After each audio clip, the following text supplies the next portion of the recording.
You're listening to Berserker Boys 3. Boar, written by Lulu M. Sylvian. Chapter 1. What the hell is this? Wolf walked into the kitchen holding up a plastic soda bottle, filled halfway with a yellow liquid. Scottie was in the middle of setting up his light booth, so that he could film a few of his latest cosplay creations that looked like food. The kitchen seemed like the logical place to film. He smirked. That ain't Mountain Dew. Wolf rolled and then closed his eyes and held the bottle farther away from his body. I swear you get more disgusting every day. Scottie took the offending bottle. Well, I am a pig. That excuse is getting old. I'm a wolf. You don't see me peeing on every tree, do you? And Vic isn't heading out into the woods. Find a new shtick.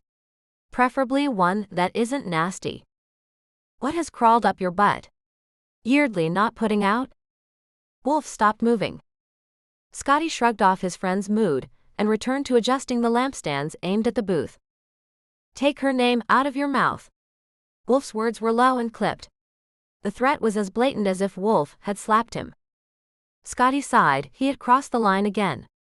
He was always messing up friendships, pushing too far. He was pretty sure the only reason Vic and Wolf had stayed by his side was their mutual trauma. Scottie had plenty of friends, after all, he was a MinVid and Game Watch star. All he had to do was say, hey, let's all go to the movies, and 30 to 40 of his friends would show up. But those friends never stuck around too long. They usually wanted him to put them in his videos, or do a collaboration that would get them more followers. It sometimes felt as if there was a revolving door on the front of his house for those friends. They came in, took what they wanted, and left. His longest relationships were with people he had met online, and never face to face. Those friends he met up with regularly to quest together. They didn't get to him being an idiot, at the level Wolf and Vic did. If they had, they probably would have walked as well. Wolf was one of his two best friends. He didn't want to be a mess up like this. He liked Yeardley, he liked that Wolf had a great girlfriend. Sorry man. I didn't think. You never think, Scottie, and when you do, it's like you're some 12-year-old trying to be a badass. When it comes out of your mouth, you're just a jerk. Scottie leaned against the kitchen counter. The entire kitchen was pristine. Not that he cleaned, but he didn't use the kitchen either. And when Wolf did, he cleaned up after himself. He didn't do stupid shit the way Scottie did. What were you doing over by my computer? Cleaning up, Wolf said as if it were the most obvious thing in existence. Why are you cleaning? Scottie asked. Did you forget? Yeardley is coming over. You're making her armor and helmet. Today's the fitting. Is that today? Crap. He began fumbling with his lights and tripped over a cord, trying to get out of the photo setup he had created. You forgot? I forgot the same way something just slips your mind. I didn't like forget. I ordered all the supplies I didn't already have. I'm ready, not prepared. Story of your life. Shut up, Scottie said as he skipped down the stairs from the kitchen into the mudroom that led to the garage that was his workshop. Wolf followed behind him. He was glad that whatever it was he had done to piss Wolf off was already behind them. Wolf had put up with his shit for years. So had Vic. Others had come and gone, but those two had stuck with him. At first, he knew it was because they had gotten caught in some magical surge while playing a multiplayer role-playing game. They were in the same Viking raiding party, had been for a good 6 months. When they found out they were local to each other, they agreed to meet up at a live MRPG event. That's when everything had gone sideways. Scottie began pulling the various supplies from the storage racks, rolls of butcher paper and craft foam. He may be scattered when it came to being scheduled, but his maker supplies were always well organized. I don't get how you can keep your studio pristine and leave bottles like this in the living room, Wolf commented. Priorities. The chairs are in the living room.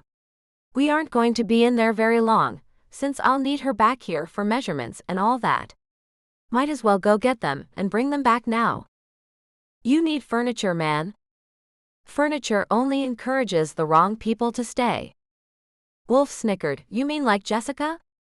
Whatever happened with her anyway? I thought she wanted to collab with you. She wanted to collab with my audience, not me. Jessica, beautiful, sexy, cruel. She had given him all the attention he thought he wanted from a woman like her. She was the type to run her hands over his newly acquired physique and purr seductive words about his muscles and ginger beard. And then when her numbers didn't go viral, she blamed him, called him weird and not in a fun way. You know, other people like to sit on couches too, not just people trying to leverage your success for their own. Scottie stopped organizing the tools he was going to need to begin work on Yeardley's Valkyrie and stared at Wolf. Name one. Me, you. Vic. Scottie, this place is huge, and you have been fighting the furniture issue for a while. You know Vic and Aaliyah would come over more if we had more than plastic lawn chairs to sit in. You are more than welcome to buy furniture, Scottie offered. Yeah, but it's your house, and when you kick me out, you won't have any furniture again. You could hire a decorator. That costs money. Says the man who paid cash for his house because it made great content. Turn the whole thing into a series. Your viewers will eat it up. That's not a bad idea, Scottie said. He leaned against his workbench and began plotting out how he could leverage buying furniture into content. After all, content was king. If he did it right, he could probably even get some sponsorships and walk away without having to pay for everything. Not that cash flow was a problem. Scottie, where'd you go, man? Scottie blinked and Wolf was next to him with a hand on his shoulder. You know what, that's a brilliant idea. Glad you liked it. Wolf turned and looked at his phone. Yeardley wants to know if she needs to stop and get snacks before they head over? They? Who is they? I thought it was just Yeardley. Wolf shrugged. Probably her and Maisie.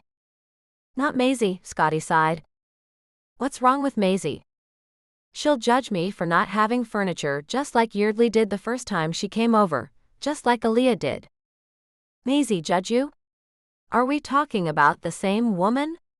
She is probably the one person you know who doesn't judge you, no matter how stupid you are. You know she has a huge crush on you? Scottie let out a heavy sigh. Yeah. Okay, maybe not judge me, but she'll be disappointed, and I don't want to disappoint her. Dude, you need to get a couch for Maisie.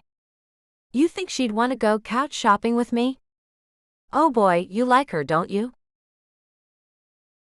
Chapter 2. So I finally get to see this place, Maisie buzzed with excitement. She couldn't believe it, all because she recognized her MinVid crush out at a random restaurant a few months ago, that she was now headed to his house.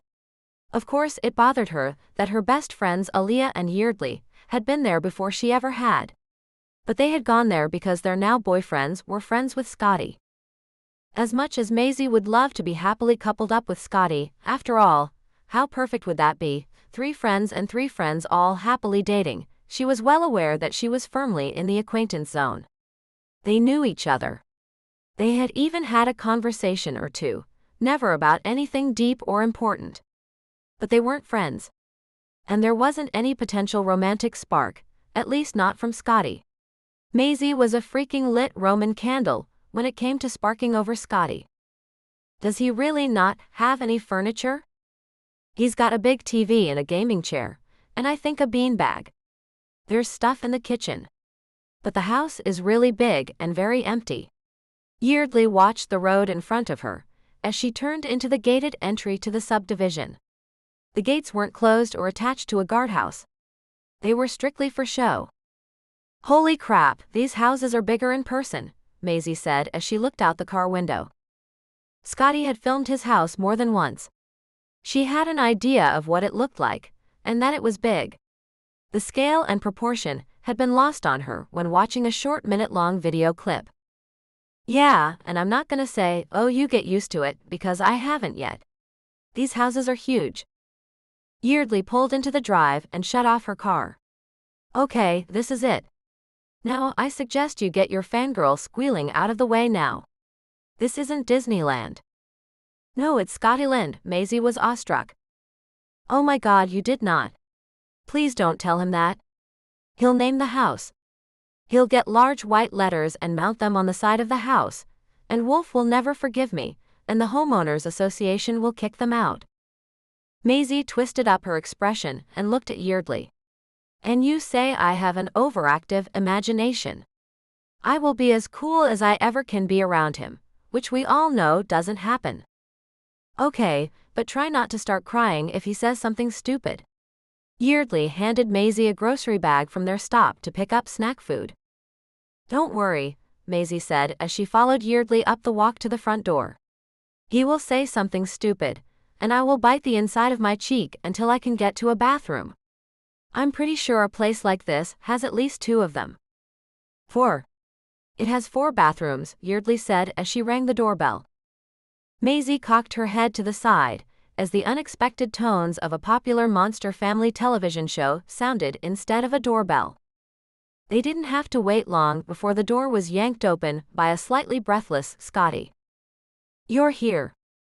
His flaming red hair was a riot of different directions, and his eyes were wide as if they caught him off guard.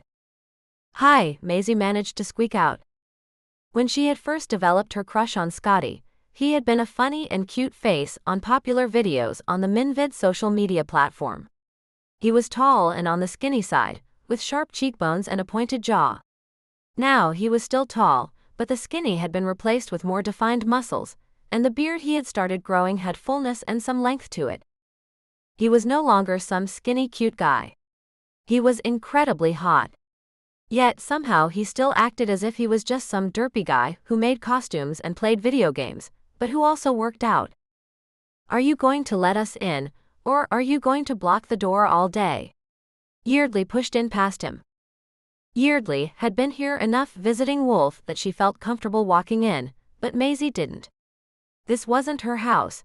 She didn't have the excuse that on the other side of the door there would be a person welcoming her in with embraces and kisses. Scottie had stepped back so that Yeardley wouldn't run him over. He stood next to the door, still holding it open. She could simply step inside. It was no big deal, they were expected. She felt a blush burn her cheeks. This was stupid. She didn't need to be flustered walking into Scottie's house. She didn't need to be flustered around Scottie, yet there she was, nervous and jittery. Scottie took a low bow as he made a giant sweep of his arm. Enter, milady. Maisie sniffed a small laugh and stepped inside. Thank you. She was immediately hit by the scale of the house, once under the roof. The living room ceiling was several stories high, making the large room seem even larger. She turned as she looked up and around. Holy crap. No wonder you got this place, she said. Huh. It reminds me of a Hollywood sound studio. So big and open. Scottie chuckled. What? It's got great lighting, Maisie said with a smile. She mostly said everything with a smile when she was around Scottie. It was a habit that she hadn't managed to break herself of, even if he didn't smile back. Most people just complain about there not being any furniture, he said with a shrug. Yeah, well, you need some in the places you live. But this is where you film and work, right? Too bad the front door cuts through your studio. I think you're the first person to get that. I want to put some rigging up there. The ceiling is high enough it would work. Maybe you need a little sign or something telling people this is a filming studio. Right next to a jar for your couch fund. Every time someone says you need a couch, they have to give you $1. Oh, she paused and looked into her bag. There was always loose money floating around in the bottom of her purse. Seeing what she wanted, she snagged a $1 bill and handed it out to Scottie. You need a couch. Maisie tried hard to ignore the way her pulse quickened when Scottie smiled at her and began laughing. She dropped her gaze and tried looking at him again. It didn't help. If there was a Venn diagram for Scottie and the women he liked versus the women who liked him, Maisie knew she would be on the furthest edge of the friend-acquaintance overlap, but she couldn't help it. Hey, Wolf said you have something to show me? Yeardley came back in from the depths of the house. Yeah, did he tell you what we were doing? All of his attention snapped to Yeardley, and Maisie was back in the desert regions of the distant borders of the friend zone. She followed before she was left all alone, and lost without knowing where at least the nearest bathroom was.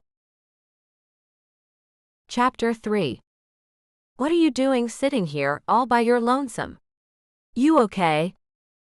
Maisie looked up to see Hayden standing in front of her. Today, Hayden was in another lady dwarf costume with an elaborate wig and facial hair extensions. Her dress was a mashup of cottagecore meets 18th century punk.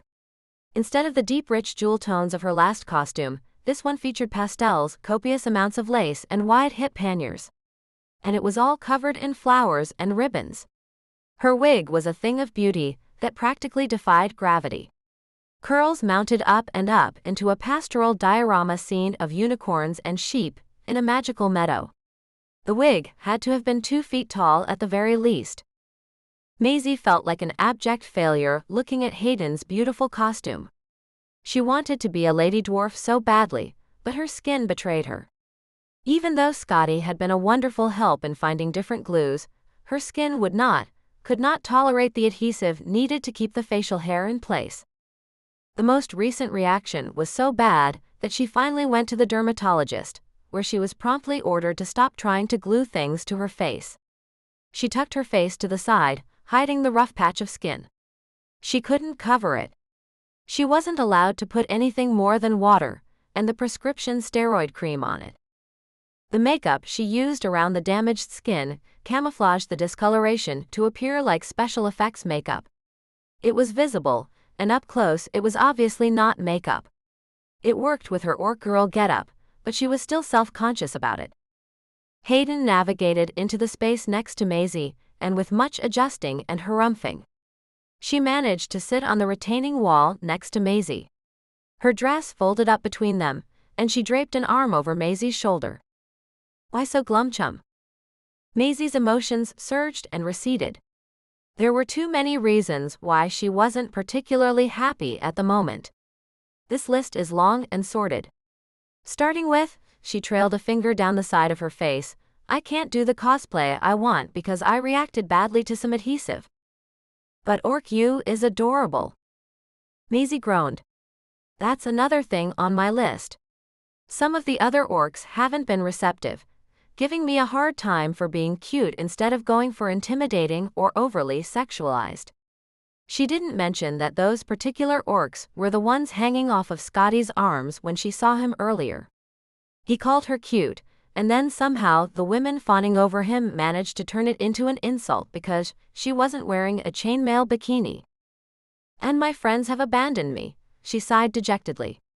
She didn't want to be hurt that Yeardley and Wolf were off looking epic, and Aaliyah was working the artist alley. With Vic hanging around her, there wasn't room for Maisie to just sit and hang out in the booth too. I'm your friend and I'm right here. Now Maisie felt like an idiot. She had insulted Hayden. I meant the ones I came with. I'm sorry, that came out all wrong. Peeved, Hayden scolded. She wiggled and produced her phone. I know what you mean. Hey, I don't have your number and you don't have mine.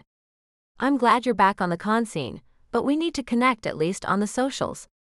I don't want to lose track of you again. Maisie pulled her sack around to her front and pulled out her phone. You're absolutely right. What's your number? After typing in Hayden's number, she sent a text. Good, now we are in each other's phones. We can fangirl over stuff together. Maisie let out a derisive laugh. It's not like I don't fangirl over everything. Hey, it's a good thing. I need someone who appreciates all the fun stuff and geeks out over wigs with me. Speaking of wigs, this is a thing of beauty, Maisie said, looking up at Hayden's hair. It's heavy. I'm going to need a serious massage and a neck brace after this weekend. Yeah, but it's worth it. I wish I could. What's stopping you? Maisie pointed at her face. I got a chemical burn on my skin from trying out spirit gum. You know there are some sensitive skin adhesives you can try? Yeah, Maisie sighed. Scottie started me off with the most gentle one he had. And it wasn't my friend. He even ordered this special stuff for me. My doc said my mistake was not letting my skin heal completely before ticking it off again. Now I can't have any kind of adhesive for a really long time. Wait, Hayden put her hands up. Wait, back that up here a minute. Did you say Scottie? As in tall, ginger cosplay Scottie? The same one I saw you talking to at Fan Fun? You're working with Scottie on a cosplay? Maisie shook her head. She would love to have been working with Scottie on anything. Being around him made her so happy. Of course, it also made her profoundly sad. Scottie might work with her in private, but he didn't seem to want to talk to her in public. It's a long story, Maisie sighed. I've got time, Hayden said. Maisie began the saga. Scottie had been intrigued when Yeardley announced in the middle of his workshop, "You know, Maisie wants to do a dwarf thing. How are you with wigs?" He had left Yeardley standing with her hands on her hips, a half-formed section of armor plating wrapped around her leg, to go pull out a hairpiece and some spirit gum. Maisie's heart had been in her throat when he grabbed her arm to do a patch test of the glue. On their return visit for Yeardley's costume, Scottie had presented an elaborately braided beard that almost perfectly matched Maisie's hair color. I took it as a personal challenge. I haven't done a hairpiece to this extent before. I hope you don't mind. Mind? Maisie had been beside herself. He had done a beautiful job. It was the kind of hairpiece she had been enviously eyeing at the last con. I promised I would finish Yeardley's armor first. But if you have time this evening, we could film it and do a test run. But the adhesive? Maisie lifted her arm and rubbed at the spot that had turned an angry pink when they patch tested the spirit gum. I ordered you some sensitive skin adhesive. We can spot test you now and see if anything happens while I'm working on the armor. A few moments later, she was not holding still for him very well. Stop wiggling. It tickles, she giggled as he painted a section of adhesive on her inner elbow. While Scottie and Yeardley worked on the armor, Maisie and Wolf ordered pizza for later, and generally hung out and made comments. After a break for dinner, Scottie explained everything as he set up the camera. Maisie couldn't help but stare at him and his mouth as he worked. He was almost a different person, so focused and knowledgeable. He was in his element, and it made him even more attractive if that was even possible.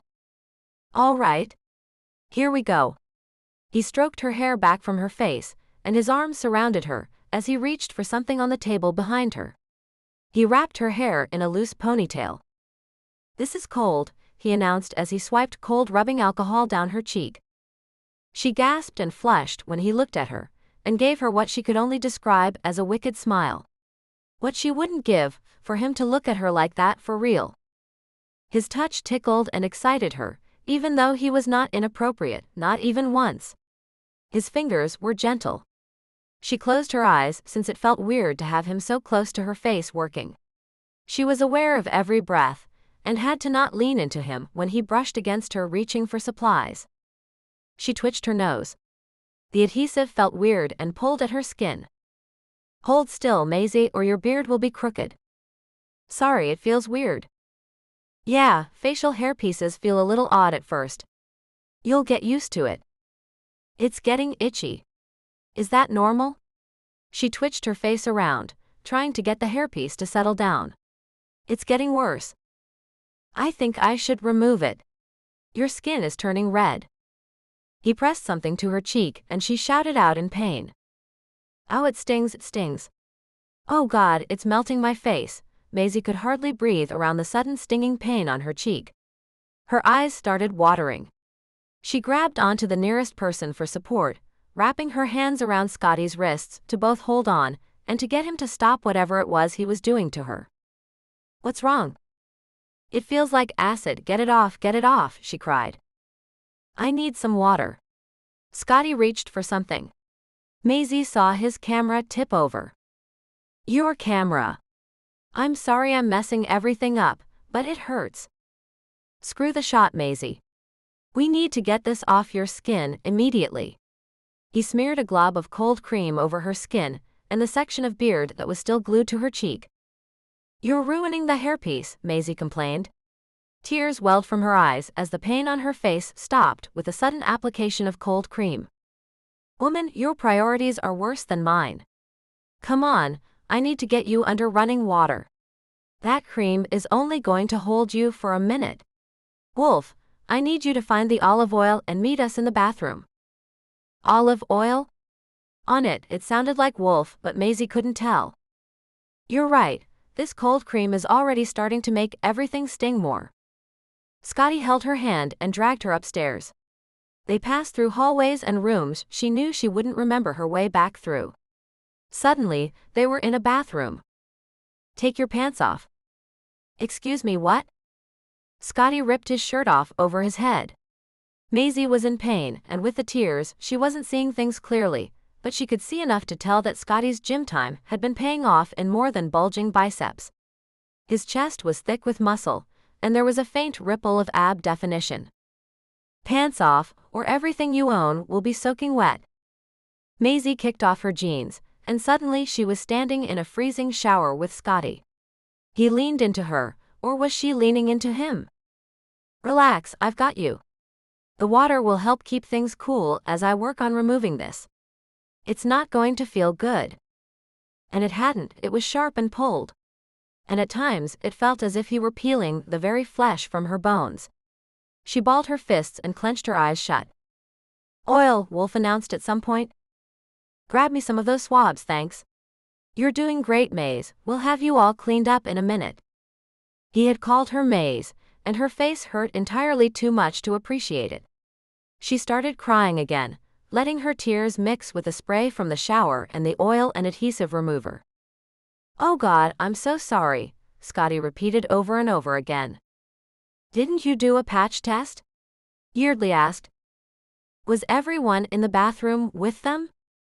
Yeah, Maisie held out her arm. I didn't react.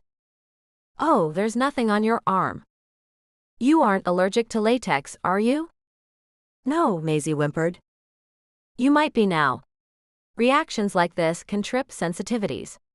It's why you should never use cheap black hair dye, Scottie said. I don't dye my hair, Maisie said. You don't need to.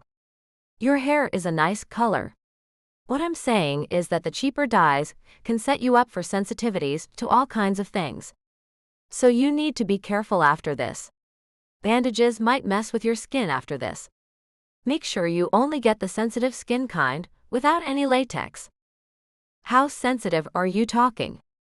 Ow, she clenched her teeth against the tugging. Sorry. Be careful around bananas. You might not want to blow up any balloons. Or condoms. Bananas. Condoms? What? Scottie wasn't making any sense. She wanted him to be done torturing her.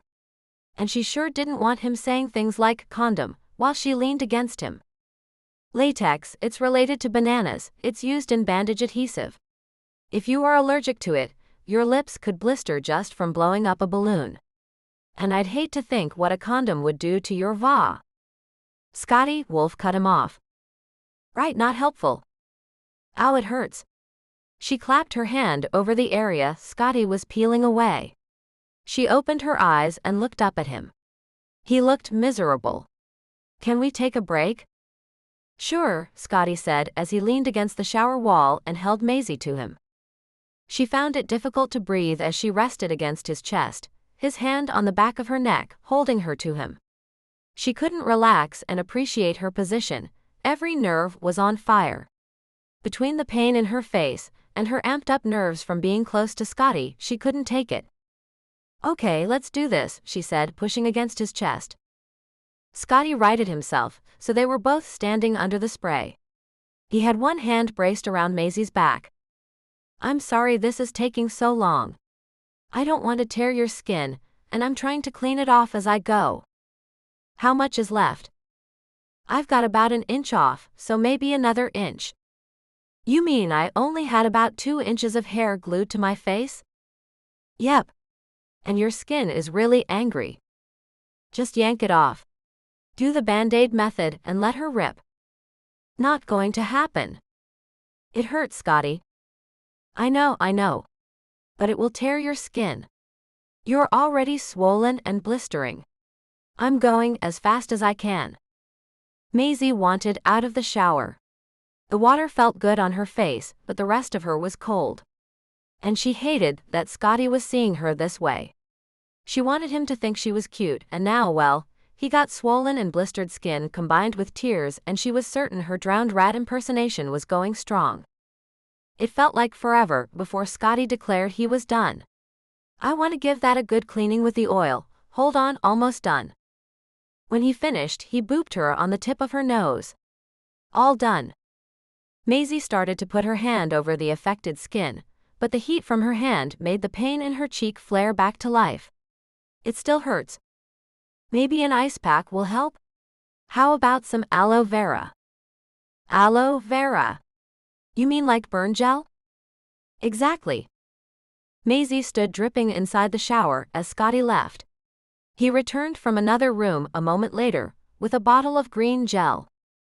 I get enough sunburns that I've learned to keep this on hand.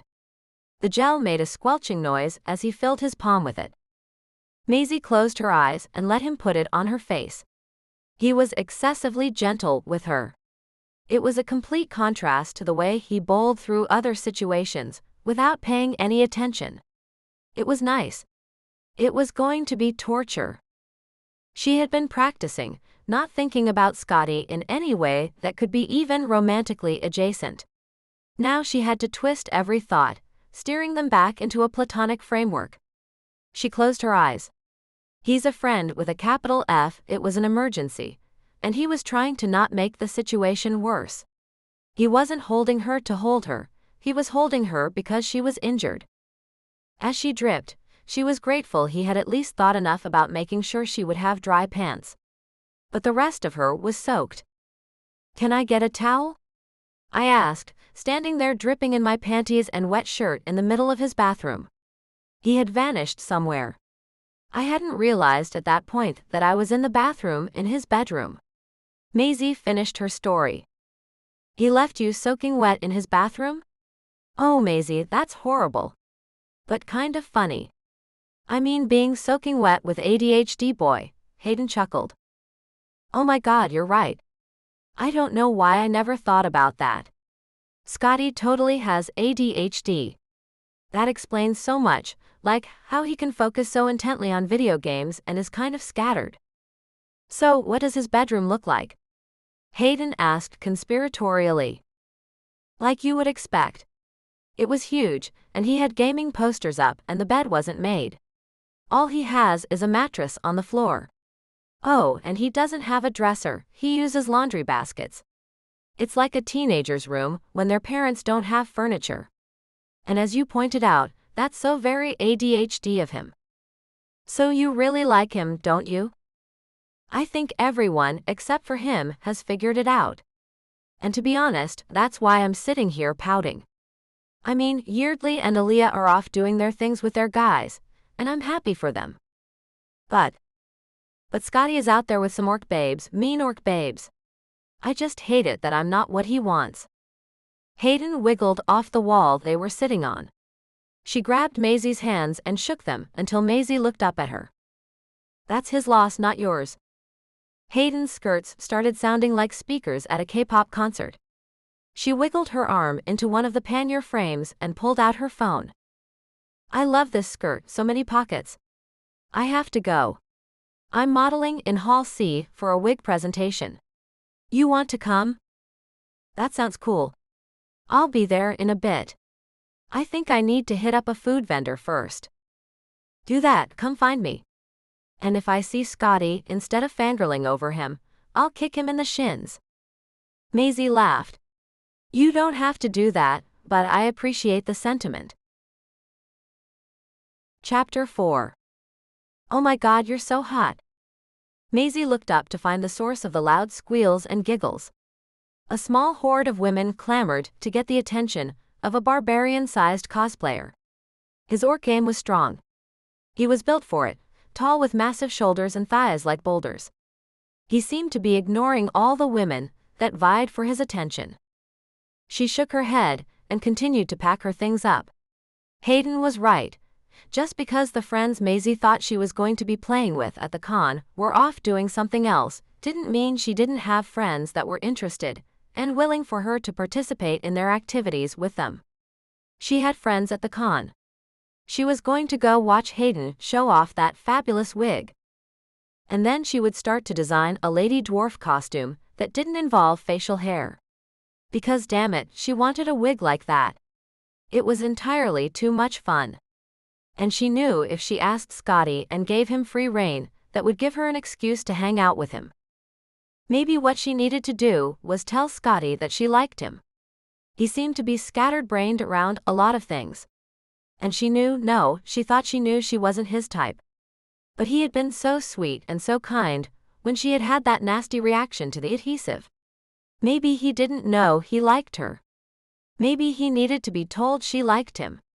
She would do it. That's what she was going to do. She scooted off the retaining wall and jumped back onto her feet.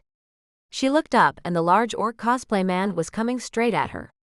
He was impressive and actually kind of good-looking, but he wasn't Scottie. There was no way he would ever be good-looking enough. Scottie was more than looks. Scottie was fun, all personality and goofy.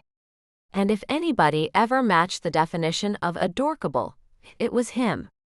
And Maisie loved adorkable. This orc guy looked like a typical gym bro, who thought that working out was a personality. The way he was coming straight at her felt like he was going to try to sell her a gym membership or his physical training services. Or talk to her about her weight out of some concern for her health, not that it was any of his business. Scottie never once mentioned anything like that. He never once said, this costume would work better if, or maybe we could shave this and hide your chin, or no. Scottie is your friend and he acts like a friend. But Maisie wanted to be more than friends. She needed to ask someone for a little perspective. Yeardley and Aaliyah kept trying to warn her off him, because they knew he didn't see her in that light, and they didn't want her to get hurt. She shouldn't ask them, they were too far involved. And she wasn't going to ask Hayden, because Hayden wanted to fangirl over Scottie. Maisie wanted to do more than fangirl. The smell hit her first, and then the breath was knocked out of her. The next thing she knew, she was upside down, and being carried like a sack of potatoes over the shoulder of cosplayer Orc Man. Something was off. He didn't smell like a sweaty gym boy. He didn't even smell like a cosplayer who forgot how to clean his clothes. He smelled like an entire herd of cattle, like no one ever taught him how to use deodorant. He smelled like he hadn't bathed in months. Had no one ever taught him to ask permission before picking somebody up? Hey. Maisie thumped him hard on the back. Put me down. The man grunted. I said put me down. I'm not playing this game. She tried to wiggle out of his grip, but he only held on harder. Do you need me to tell you how big and strong you are? Look, just because I'm dressed like an orc doesn't mean I want to play with you, or I'm willing to put up with the misogynistic habits built into the character design of an orc. He grunted again, and then said something completely incomprehensible in some language she did not understand. Dude, put me down or I have to start screaming. Security will come. It will cause a scene and not in a good way. You'll get blasted all over the internet. She was annoyed and starting to become a bit more than just concerned. Hey, why don't you pick me up? I'm right here. One of the women surrounding him said. She's not interested. Her loss. With a lumbering move, he swept his arm and knocked her over. Dude, not cool. Put me down. And then he was running.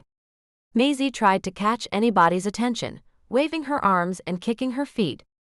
She screamed for help and begged people to call security. People pulled out their phones, not to make calls but to film and take pictures. She started hurling curses at them, alternating with pleas for assistance. This was not going at all how she thought today was going to go. Never in a million years did she think that there would be somebody strong enough to sling her over their shoulder and walk away with her. She managed to shove her hands against his back and push up so that she could raise her head for a better view and look around to see if she couldn't see anybody she knew. She finally caught sight across the concourse, a tall man with a shock of bright red hair. "Scottie," she called out his name. He didn't look up. She called his name again, hoping he would look up, hoping he would see her. This wasn't fun. And she needed his help. Finally, he looked up. She called out his name one more time, and they made eye contact. Scottie felt the rush of magic run over his skin like an electrical charge. He looked up to see if he could tell where it was coming from. What he saw made his stomach clench in horror. Maisie was on the back of an orc, not an orc cosplay but an actual orc, and she did not look happy. When her eyes met his, he knew she was in trouble. She yelled something. He couldn't hear her but he could see her mouth and it looked like she was calling his name. He hit the ground, running. The shift would be on him soon. And he had to get to her before he couldn't say anything to her, or he wouldn't be able to let her know of the danger she was in. He followed the orc through the con. He got more and more pissed off as nobody offered Maisie assistance, and she was clearly a damsel in distress. Crap, he folded in on himself as a spasm took over. He was going to change right there in the middle of everything, and everyone was going to see it. This was not cool. This was so not cool. But the orc was headed straight toward a portal. Hanging in the air was a swirling opening of purple flashes and lightning. Scottie collapsed to the floor as the shift took over. In another instant, he was back on his feet, all four of them, and he was running as fast as he could towards the portal. If it closed with Maisie inside, he didn't know what he was going to do, or how they would get her out. People were standing around, taking pictures of the portal. They had to be thinking it was some kind of live special effect, and getting in closer to it instead of getting away from it, like they should have been. Fortunately, more people seemed to be paying attention to the portal than were paying attention to him. Maisie could no longer see him. He could tell she was looking for him by the way she cast her eyes from side to side. She didn't know he was coming to get her. She looked lost and ready to give up. With effort, Scottie forced his muscles to push harder and run faster. He wasn't fast enough. The orc walked through the dazzling lights of the portal, and once he was on the other side, it started to collapse. Scottie couldn't let that happen. With another push of effort at the last minute, he jumped, soaring through the portal as it closed behind him. It made an audible pop sound as it collapsed. He landed in the midst of a jungle. He didn't have time to look to see if he knew where exactly he was. He knew the important things. Maisie was in front of him, being carried away by an orc, and they were in Ostratica, the land of Codex Wars. This was not going to be good. The combination sound of breaking branches and Maisie's continued efforts to free herself gave him a direction to run. He was not going to let that orc get away from him. Not here, even though he didn't know how he would get them back through the unopened portal. They were no longer anywhere that she recognized. Not that she had a clear view of much more than hard-packed dirt and jungle growth. It was hard to hold herself up in a way that let her see what was going on around her. The air in this new place was heavy with heat and humidity. Maisie could feel her makeup melting off of her face. The orc continued his run. The bouncing in his shoulder in her gut had gone past uncomfortable, and Maisie hurt. Her hands hurt from beating against the wall of muscles in his back. She was beyond terrified, but crying wouldn't do her any good, and who would hear her if she screamed? A loud feral sound, some monstrous combination of a squealing pig and a roaring motorcycle engine, deep and throaty, was coming toward her and the orc. Maisie saw the boar as soon as it broke through the foliage. Her view rapidly changed as the orc spun around to face the attacking beast. She kicked and beat with renewed vigor, demanding to be put down. With a jolt, she was dumped on her butt in the dirt. "So that's how you treat a person?" she snarked at the orc's broad back. She quickly sucked in a breath and scrambled away, pushing with her feet and crawling backward as she realized what was going on. The orc's muscles bunched and rippled as he flexed, making himself wider. He lowered into a fighting stance and pulled weapons from his belt. He roared. Equally as loud, the boar screamed in return. It now stood its ground and shook its massive head. Heavy, deadly tusks protruded from its face. She got to her feet and began running. She didn't know where she was going. She just needed to get away. She didn't get very far before the sounds of the fight piqued her curiosity more than her sense of self-preservation.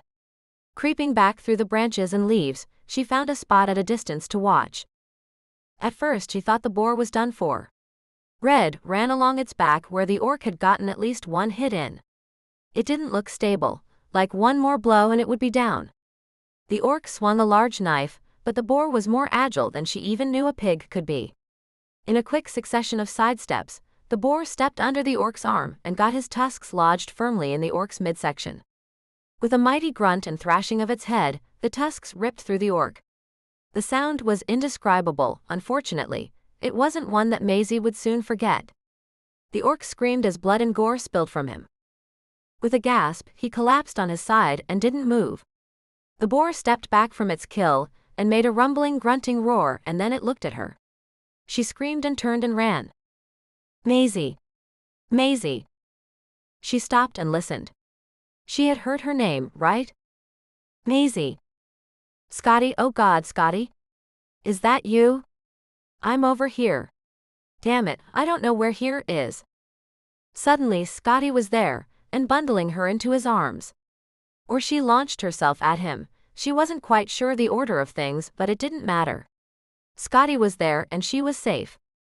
We have to get out of here, she said in a rush. There's a dead orc cosplayer over that way, and a wild boar out there that looks like it's ready to kill again. He's not a cosplayer. You know that boars are wild, you don't have to say wild boar. It's implied in the name. She gripped his arms and stared at him. She fought her thoughts around her panicked breathing. Now is not the time for mansplaining pigs. The point is, we have to be careful. There is a killer swine out there. It already killed a man.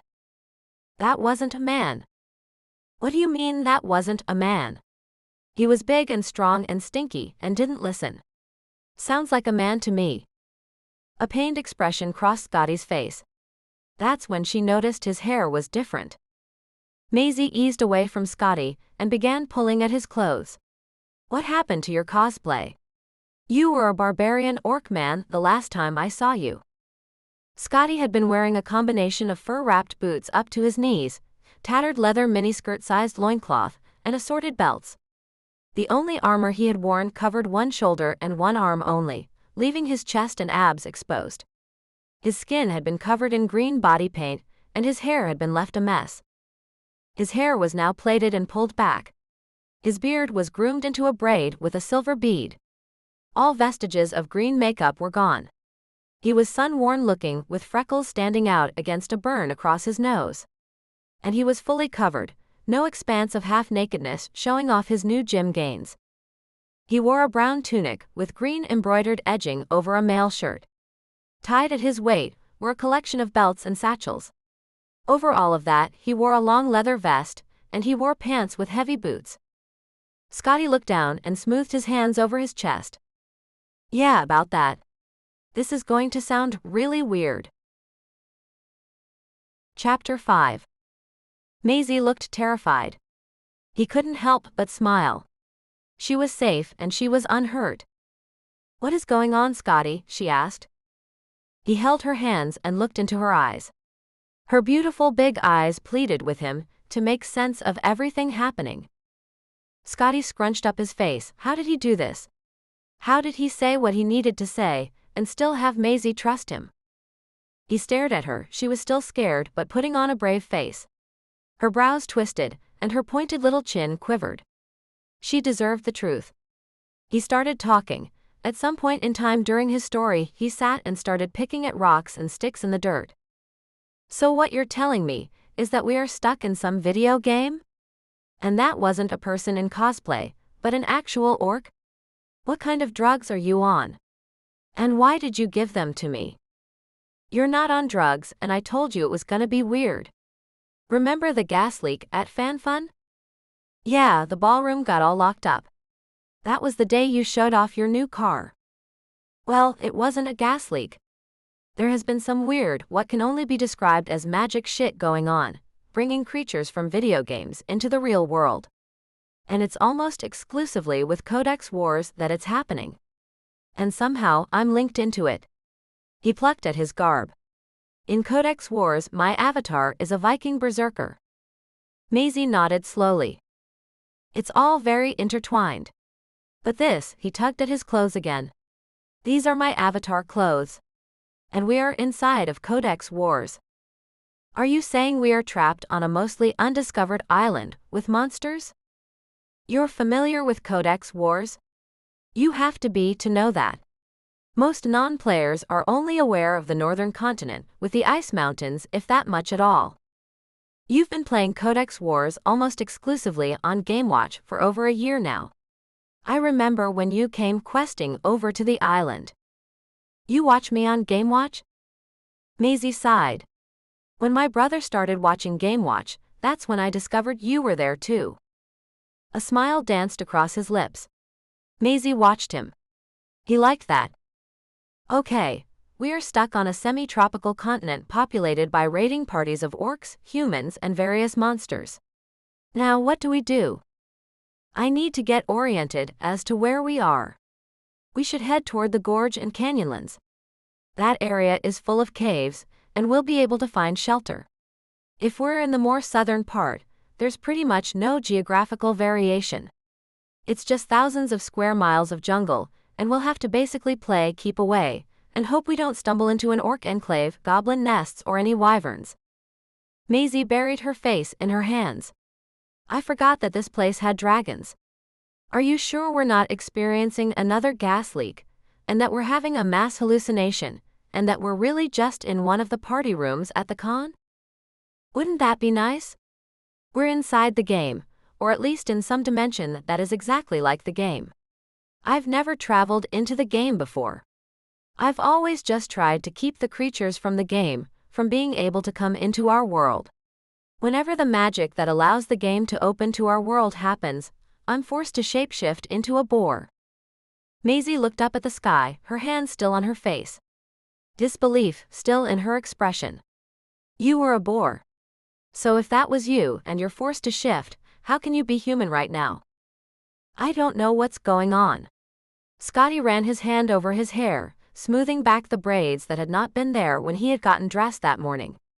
The best I can figure is that in gameplay, my character can only shift while I'm in the midst of battle. You can't control your shift? I've never been able to. The only time I ever shift is when I am fighting with creatures, orcs or goblins. Things that have come through the game. I shifted at the con when I felt the magic. That was right about when I saw you being carried off. Does that mean if we run into orcs that you'll shift again? Everything about Maisie broadcast how afraid she was. But she was doing a great job of pretending to be rational and calm. Scottie didn't like admitting he was way out of his depth here, but he wasn't going to let Maisie know he was also nervous and uncertain about their situation. She was relying on him to save her, and save her he would. I honestly don't know how it works, but there's a connection. That's all I can tell you. He sighed and got to his feet. Does this mean that Wolf and Vic also shapeshift? Yeah. Scottie nodded and gave her a sheepish grin. In a burst of energy, Maisie threw her arms out, and then let them fall as if gravity suddenly made them very heavy. Which means that Aaliyah and Yeardley both know, and nobody bothered to tell me. She rolled her eyes in obvious frustration. Nobody was allowed to tell you, Maze.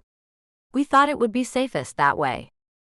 Safest for me to not know, but it's okay for them to know? That just doesn't seem fair. Well, they were there.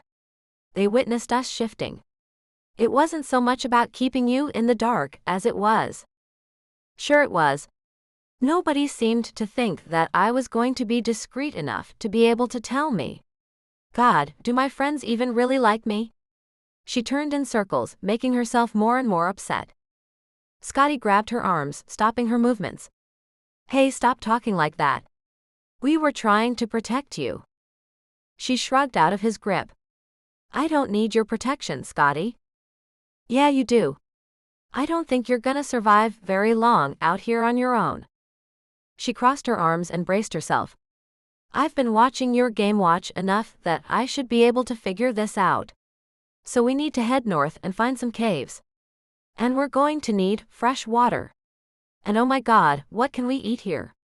She began rummaging through her hip bag. I have 2 granola bars.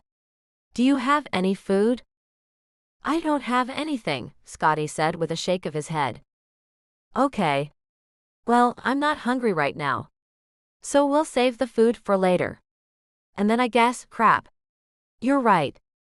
I don't know the game well enough. What kind of food can we eat? Can we hunt? Oh, this is so screwed up. She pressed her palms against her temples, as if she could squeeze her head together. How do we get back? Have you opened and closed portals before? We've never opened portals before, but we've closed them. It usually involves Wolf doing some serious hacking. Scottie? Maisie turned to him in full panic. How are they going to know we're gone? He bundled her back into his arms, finding comfort in her warmth. Finding strength out of nothing because he had to take care of her. He had to. I don't know, Maisie. I don't know. She didn't know how long Scottie stood there holding her. She probably could have let go, but she liked the way he leaned his face against her hair and made soothing sounds while running his hand over her hair and down her back. They could stand there like that all day, no matter how much she wanted the comfort, wanted Scottie paying attention to her. With a steadying breath, she eased away from his grasp. She liked how he didn't simply drop his arms away from her, but slid his hands along her arms.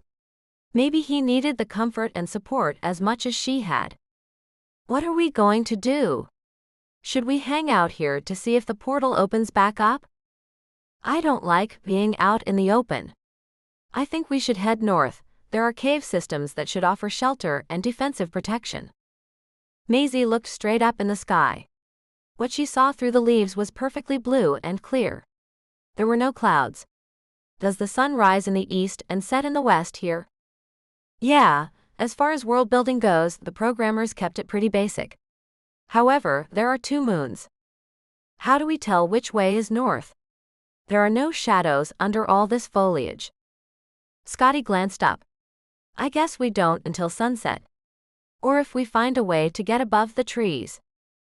He squatted down and ran his hand over the dirt, creating a smooth surface. He reached next to him and picked up a stick and began drawing. He created a potato blob shape. The whole continent is a jungle like this. Except for the desert region, and that's in the north.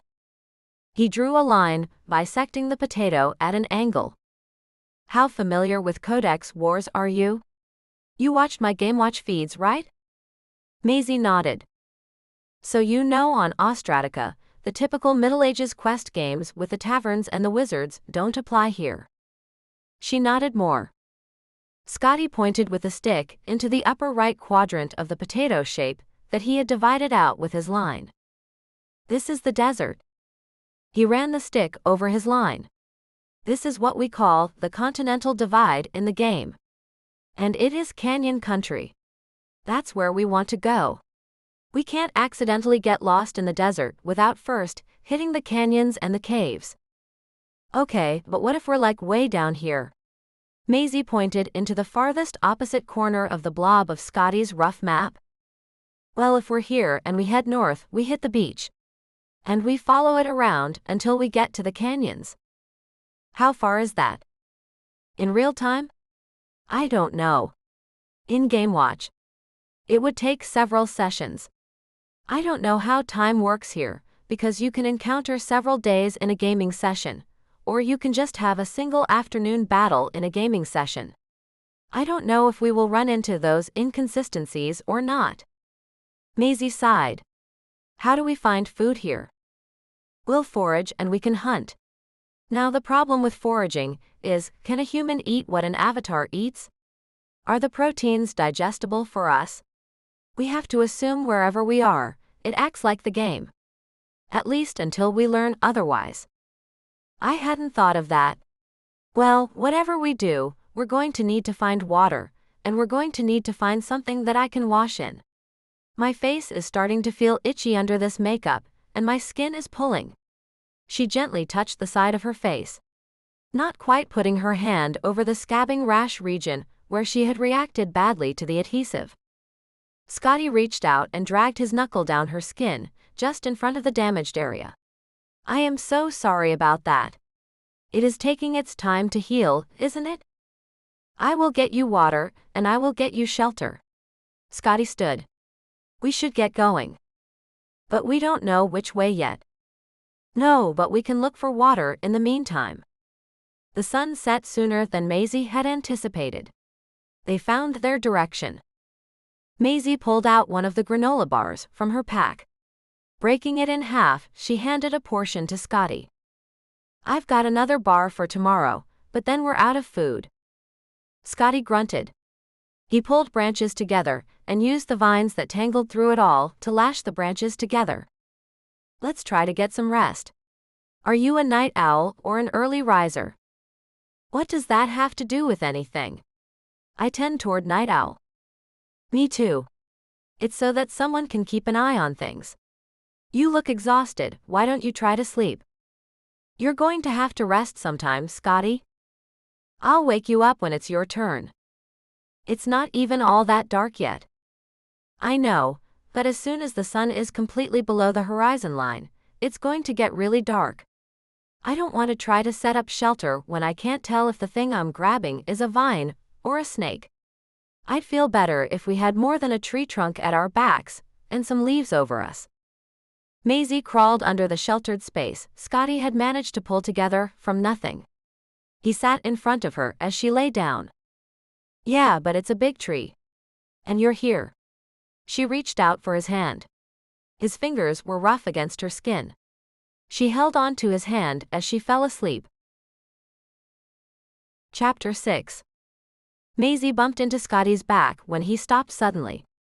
He turned and gestured for her to get down, as he lowered himself to a crouching position. What? He put a finger to his lips, indicating she should be quiet. She nodded, and then let her gaze follow where he pointed down below. At first, she only saw leaves moving, and then she saw the shoulders of an orc. This time, she could tell the difference between an orc and a man in cosplay. They were definitely bigger, and she knew from experience that they were definitely smellier. We'll circle around and see if we can avoid them, Scottie whispered. But something tells me that's not going to happen. Look, no matter what happens, you stay safe. In Codex Wars, when a character dies, they typically blip out and disappear. We need weapons. If you can get the swords from the fallen orcs before they vanish, that will be helpful. I don't know if that's going to happen with us really being here, but I just have to assume it's going to. What makes you think the orcs are going to disappear? Scottie cringed against a shiver. Call it a gut feeling. He handed her the short sword he had been carrying. What's going on? Maisie asked. I'm getting that feeling that I would get before a portal opens. Assuming I only shift before I fight, that's what's happening. Oh crap. Scottie wrapped an arm around her back and pulled her tight. He gave her a quick kiss, and then cringed away, folding in on himself as if he was in a great deal of pain. Maisie stared in shock that Scottie's lips had pressed to hers. The shock took on a new form as Scottie shifted in front of her. The transition was fast and smooth.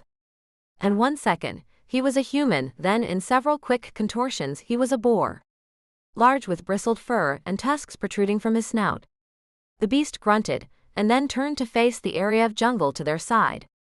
The leaves just beyond where they crouched began to rustle, and suddenly one of the orcs that they had observed stood before them.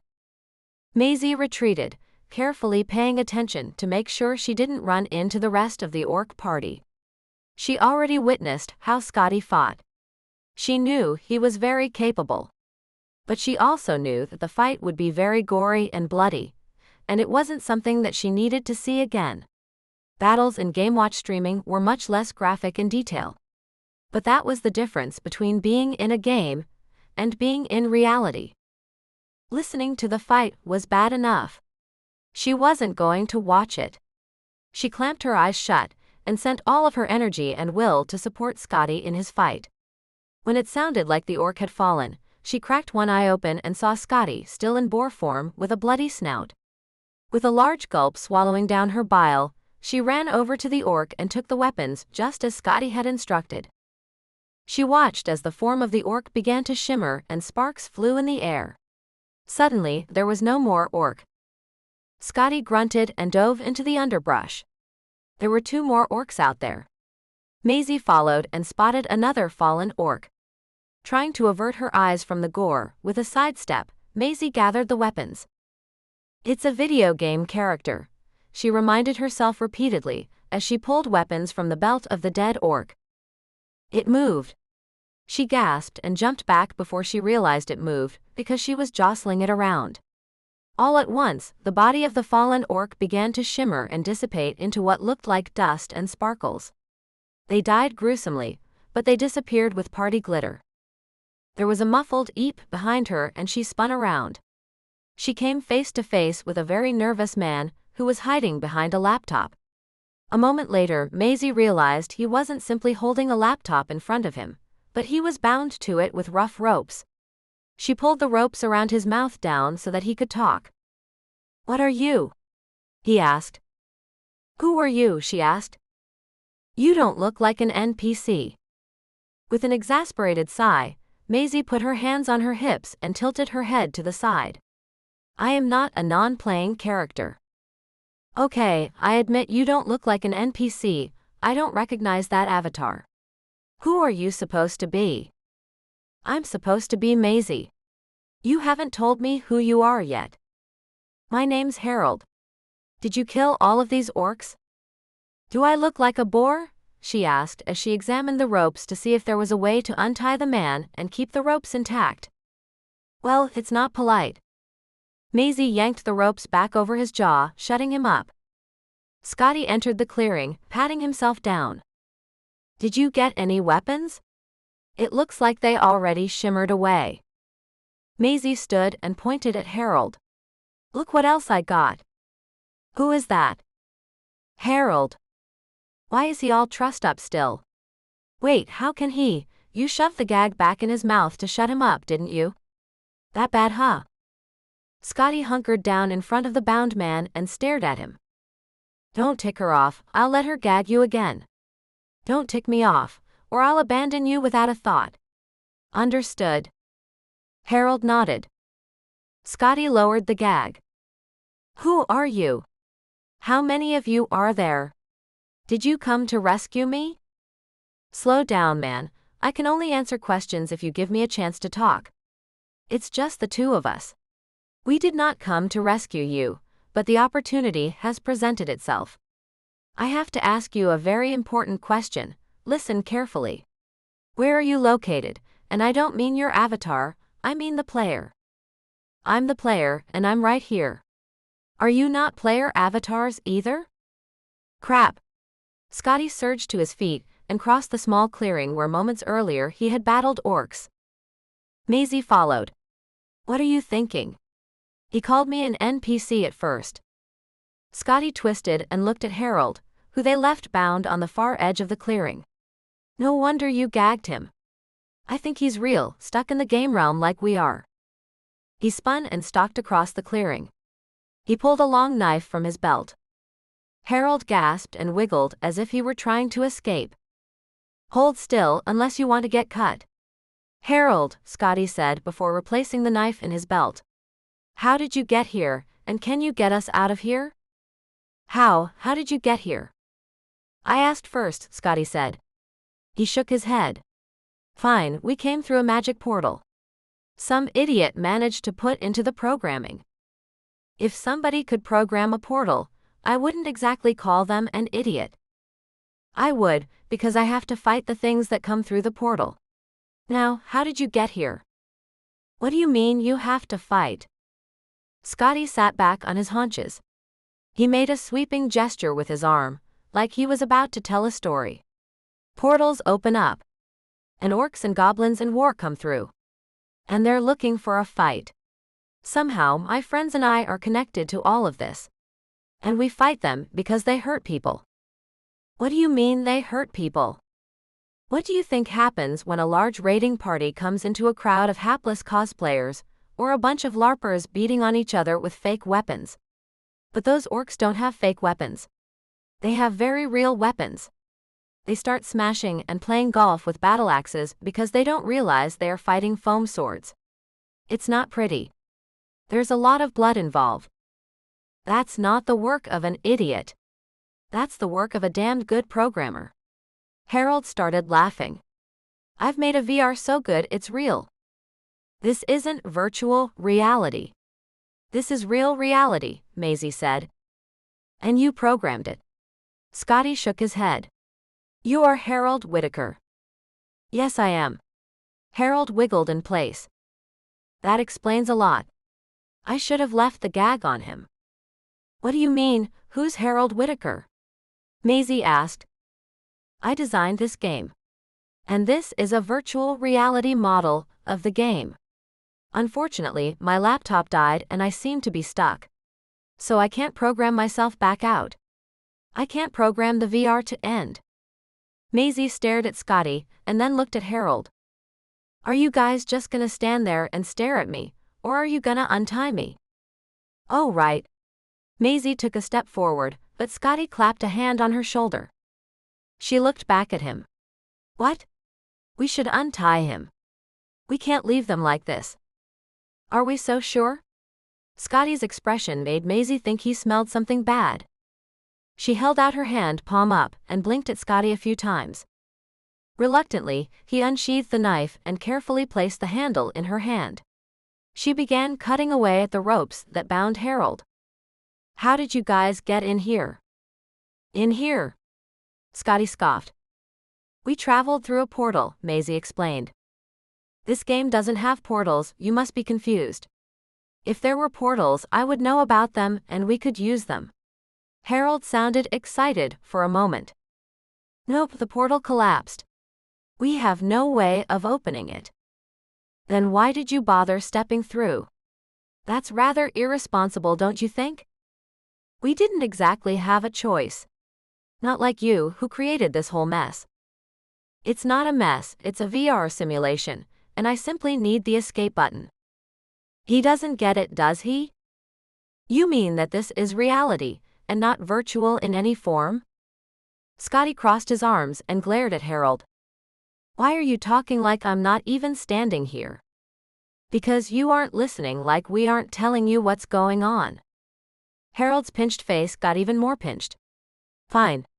I'm listening. One of your stupid orcs walked out of a portal in the middle of WarpCon, picked me up against my will, and carried me back here. Why on earth would he do that? Scottie made wild gestures at Maisie. Look at her. She's dressed up like a cute orc. He probably was bringing her back here too. Maisie whimpered. Hey. Scottie wrapped an arm around her shoulders and pulled her in close.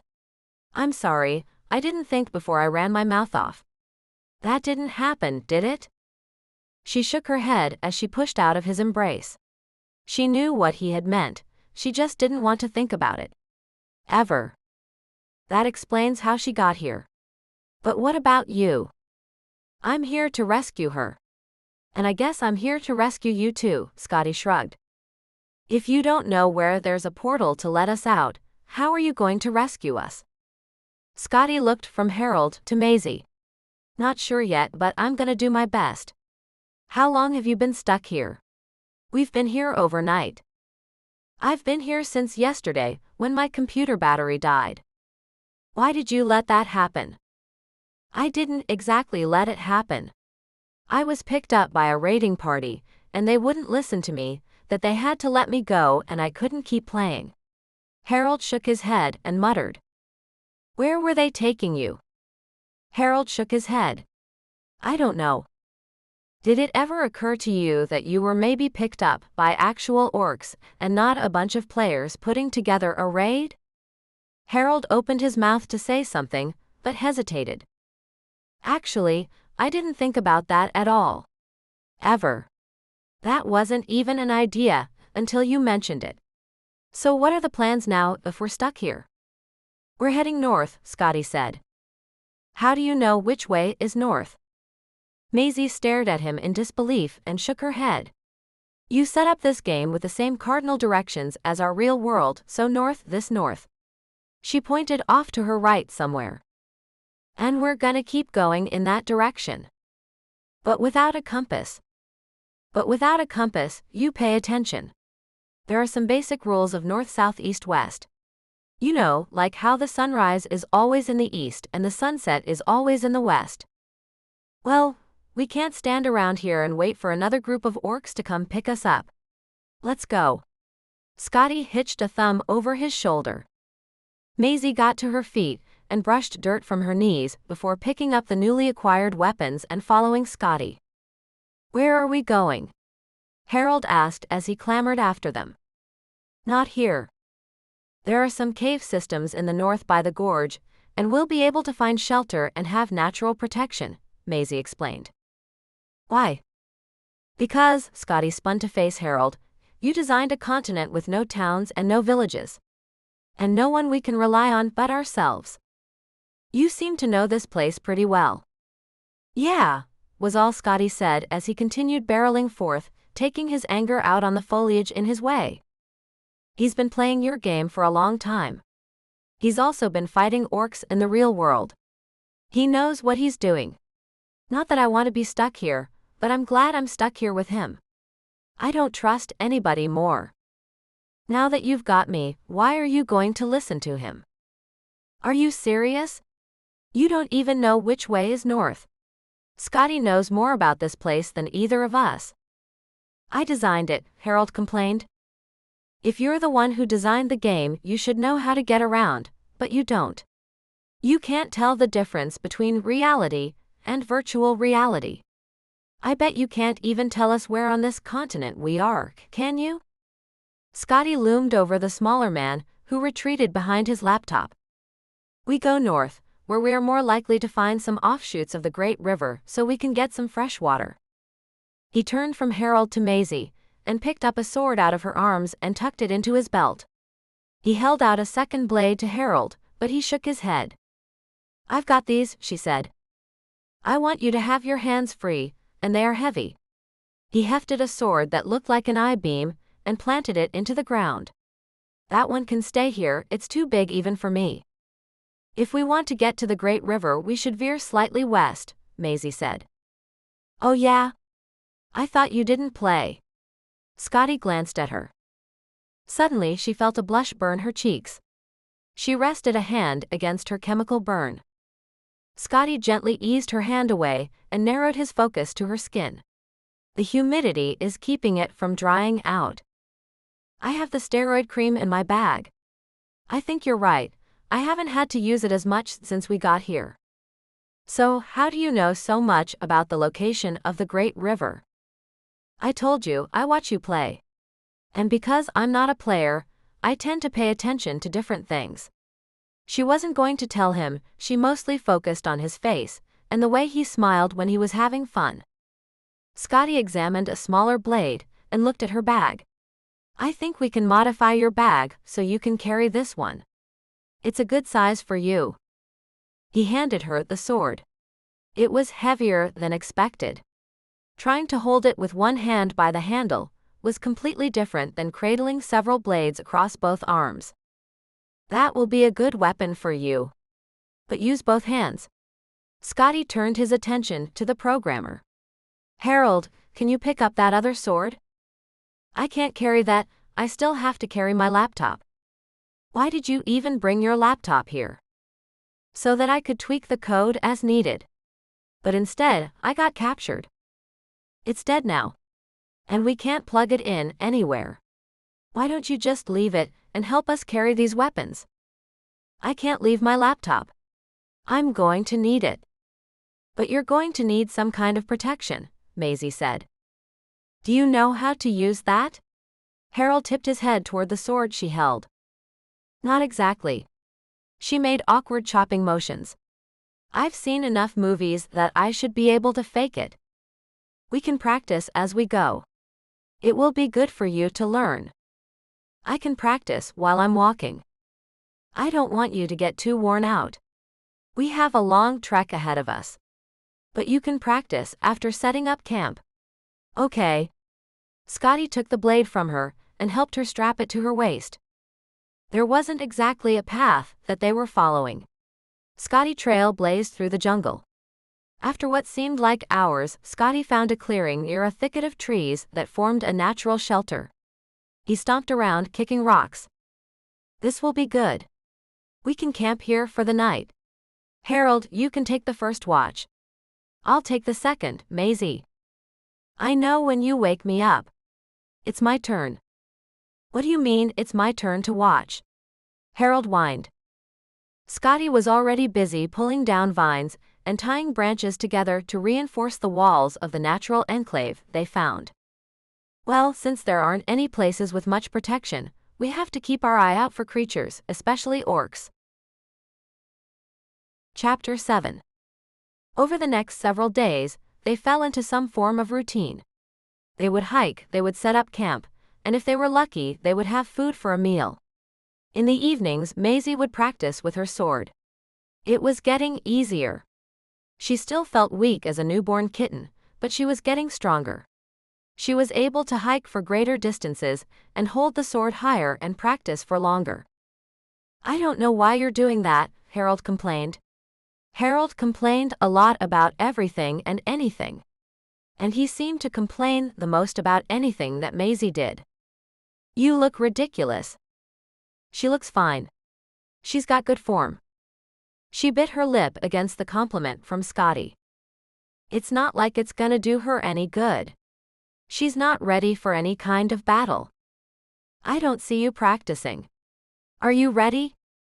I don't need to practice, I already know how to fight. I don't need to train. It's a video game. Fighting in a video game is not the same, Scottie said. Oh yeah? What kind of practice have you done? I don't see you training with a sword. Scottie crossed his arms. I don't fight with swords, but she needs to learn, and I think you do too. If something happens to me, you'll need protection against the orcs. We've already had a run-in with more than one group of them. Oh, big tough guy, you fight with your fists? Harold mocked Scottie. Maisie was ready to turn the short sword in her hands against Harold and the laptop he was constantly clutching. I do battle with nature's weapons. What the hell is that supposed to mean? He doesn't know. It's his game and he doesn't know? Maisie looked at Scottie. For someone who was smart enough to create and program video games, Harold was incredibly dumb. He clearly doesn't know a lot of stuff. You're doing that again. You're talking about me as if I'm not sitting right here. Maisie gestured toward Scottie. What is his avatar? Harold shook his head. She didn't know if he didn't have an answer, or if he was going to be stubborn and act superior because he had created this reality somehow. What do you mean? Is he not an avatar right now? No, we've gone over this. We are not avatars. But he's actually wearing his avatar clothing. And he is dressed like what? He's a Viking raider. I still haven't figured out what you think you are. Ignoring his commentary on her clothing, Maisie continued. Congratulations. She applauded his effort. He's a little bit more than that. He's a berserker. You've seen him fight? No, I haven't. When we saved you from the orcs who had you tied up? No, that orc encountered some kind of wild creature. Exactly. I'm a creature. Most people just call me a pig. He gave Maisie a wink. When he fights, he shapeshifts into a boar. She clapped her hands over her mouth. Oh crap. It's okay. He should have figured it out by now. You're telling me that you're some kind of magic shapeshifter?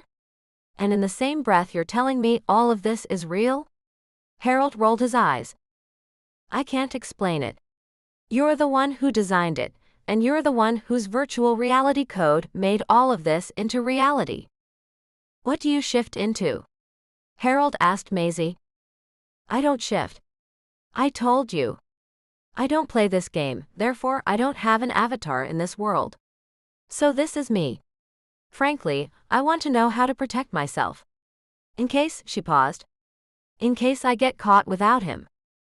She continued moving through her forms, which to her resembled swinging a baseball bat as if she was playing the game, right-handed and left-handed. Scottie added a new swing that made her think of playing golf. As she swung through her forms, she repeated, swing batter batter swing in her head.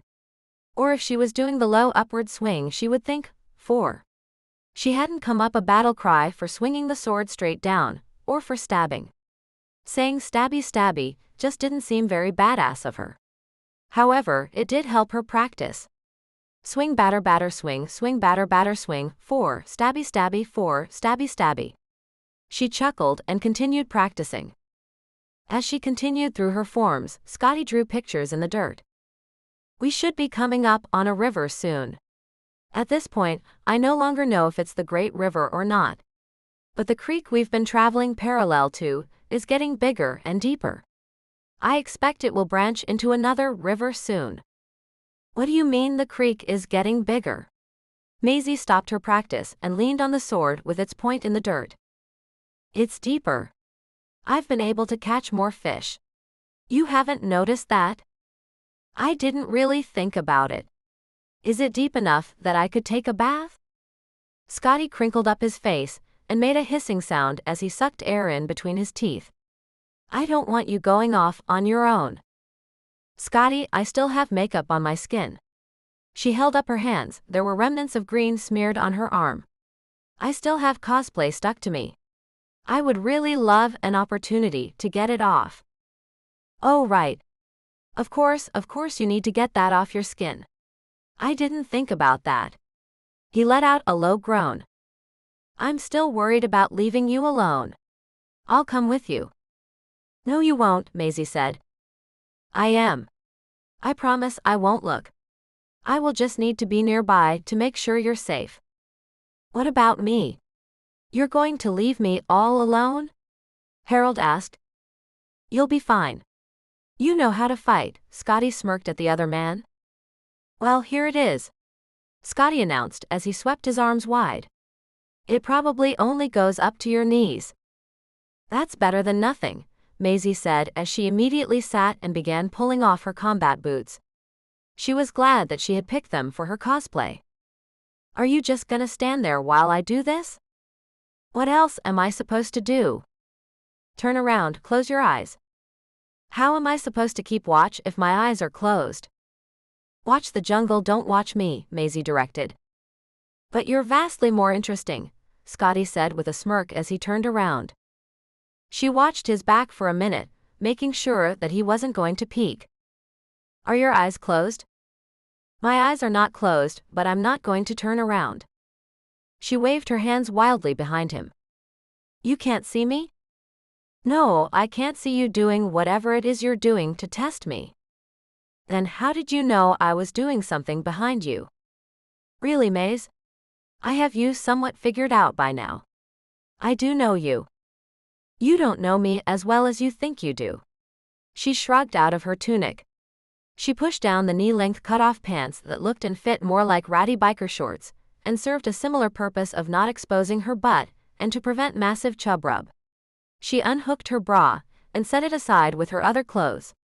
She thought about taking her panties off for a minute. What she wouldn't give to be able to put on a pair of fresh underwear. She contemplated the benefits of wearing the underwear out into the creek and scrubbing them like some old washerwoman by beating them against the rocks. Sure, her pants wouldn't be as comfortable without the panties, but that would give her a chance to let them dry overnight. In the morning, she could pretend she was putting on fresh undies. She stepped into the water and let out a shiver. It's colder than I expected it to be. Are you okay? Don't turn around, she chided. Even though she didn't look at Scottie, she imagined that he would have turned around. She clamped one arm over her chest and used the other one to help steady herself as she stepped deeper into the water. You're right, this only goes up to my knees, she said when she was in the middle of the stream. She dipped down until she was almost sitting in the water, splashing the water up and over her arms and under her chest and into her armpits. She wiped off days of smelly panic sweat and rubbed her arms to get rid of the remaining vestiges of makeup. She wiggled out of her underwear and began hitting them against rocks and scrubbing them together. She glanced over her shoulder to make sure Scottie wasn't looking. She surreptitiously sniffed her underwear, making sure that it smelled better than before. She laid her head back in the water and closed her eyes as the water surrounded her head. She didn't want to think about how gross and oily and sweaty her hair was. She scrubbed at her scalp with her fingers and wished she had some form of shampoo or soap. What she wouldn't give for a bubble bath. She did her best to clean her face. The cool water felt good on the angry skin of her chemical burn. Fortunately, she had carried her steroid cream with her to the con to put on through the day. "Are you almost done?" Scottie called. "Can I turn around now? I'm naked. So I can turn around?" Scottie. They were in a perilous situation, and yet the man proved to be an incessant flirt. She was grateful for it. He was doing his best to keep her motivated and her spirits up. "Fine, I won't turn around." Maisie's hand bumped into something and she snatched it back with a startled gasp. "Are you okay? I heard you gasp." "I just bumped into a rock," she said as she got her feet back under her. As she made her way toward the bank, something slithered along the side of her leg. She didn't gasp this time, she screamed and jumped. Scottie turned. She froze as he looked at her. "Oh my God, turn around," she screamed. "Why are you screaming?" Scottie asked as he obliged and spun, putting his back to her. "There's something in the water." "Of course there is. It's full of fish." "I'm not fish food." She ran up to the bank and got behind him, putting her hands on his waist so she knew that he could not turn to look at her. "Don't look, oh my God, close your eyes." He turned and she stayed behind him. "Fine."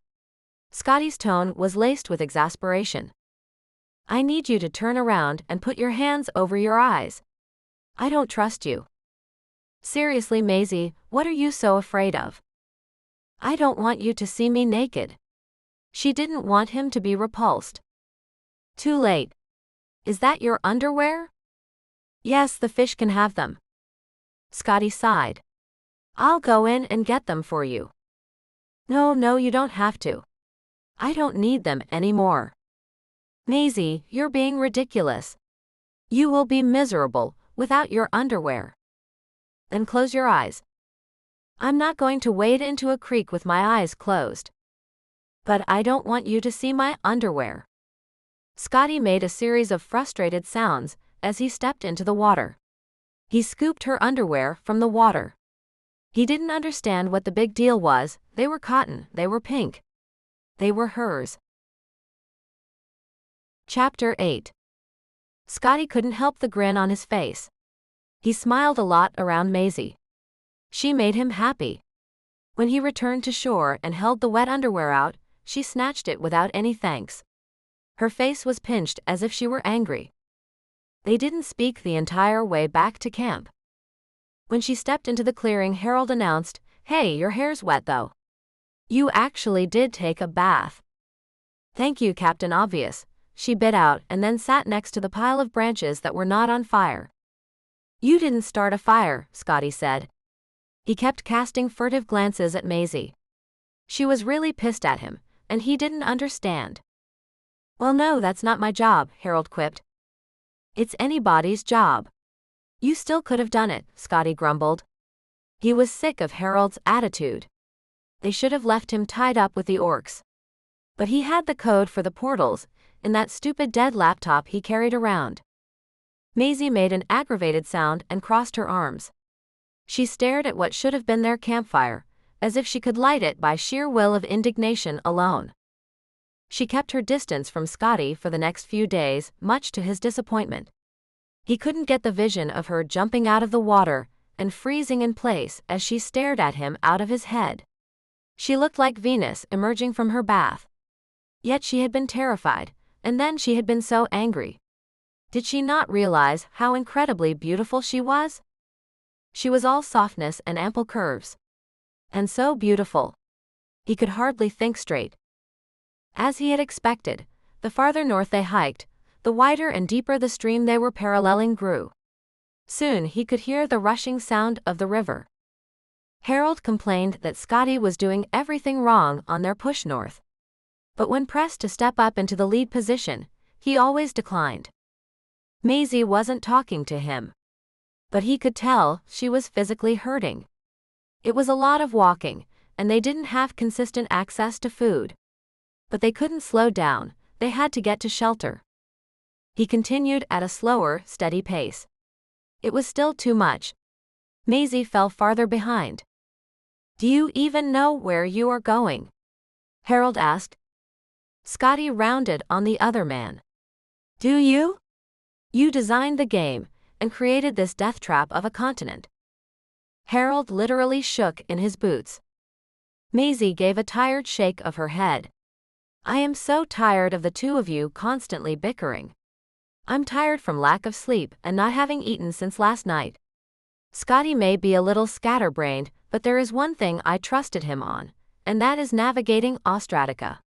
Scottie is an expert not of just the game, but of the location we are trapped in. If anyone knows where we are, it's going to be Scottie," she said. Both men stopped and looked at her. She averted her eyes and ducked her head, as if she was embarrassed for having spoken up. Scottie brushed past Harold and stopped by her side. He reached out to her, but then dropped his hand, uncertain if she would let him touch her. "You're tired," he said. "Yeah," Maisie managed between labored breaths. "I'm going too fast for you. You should have said something. I can keep up." "It's not about keeping up, Maze.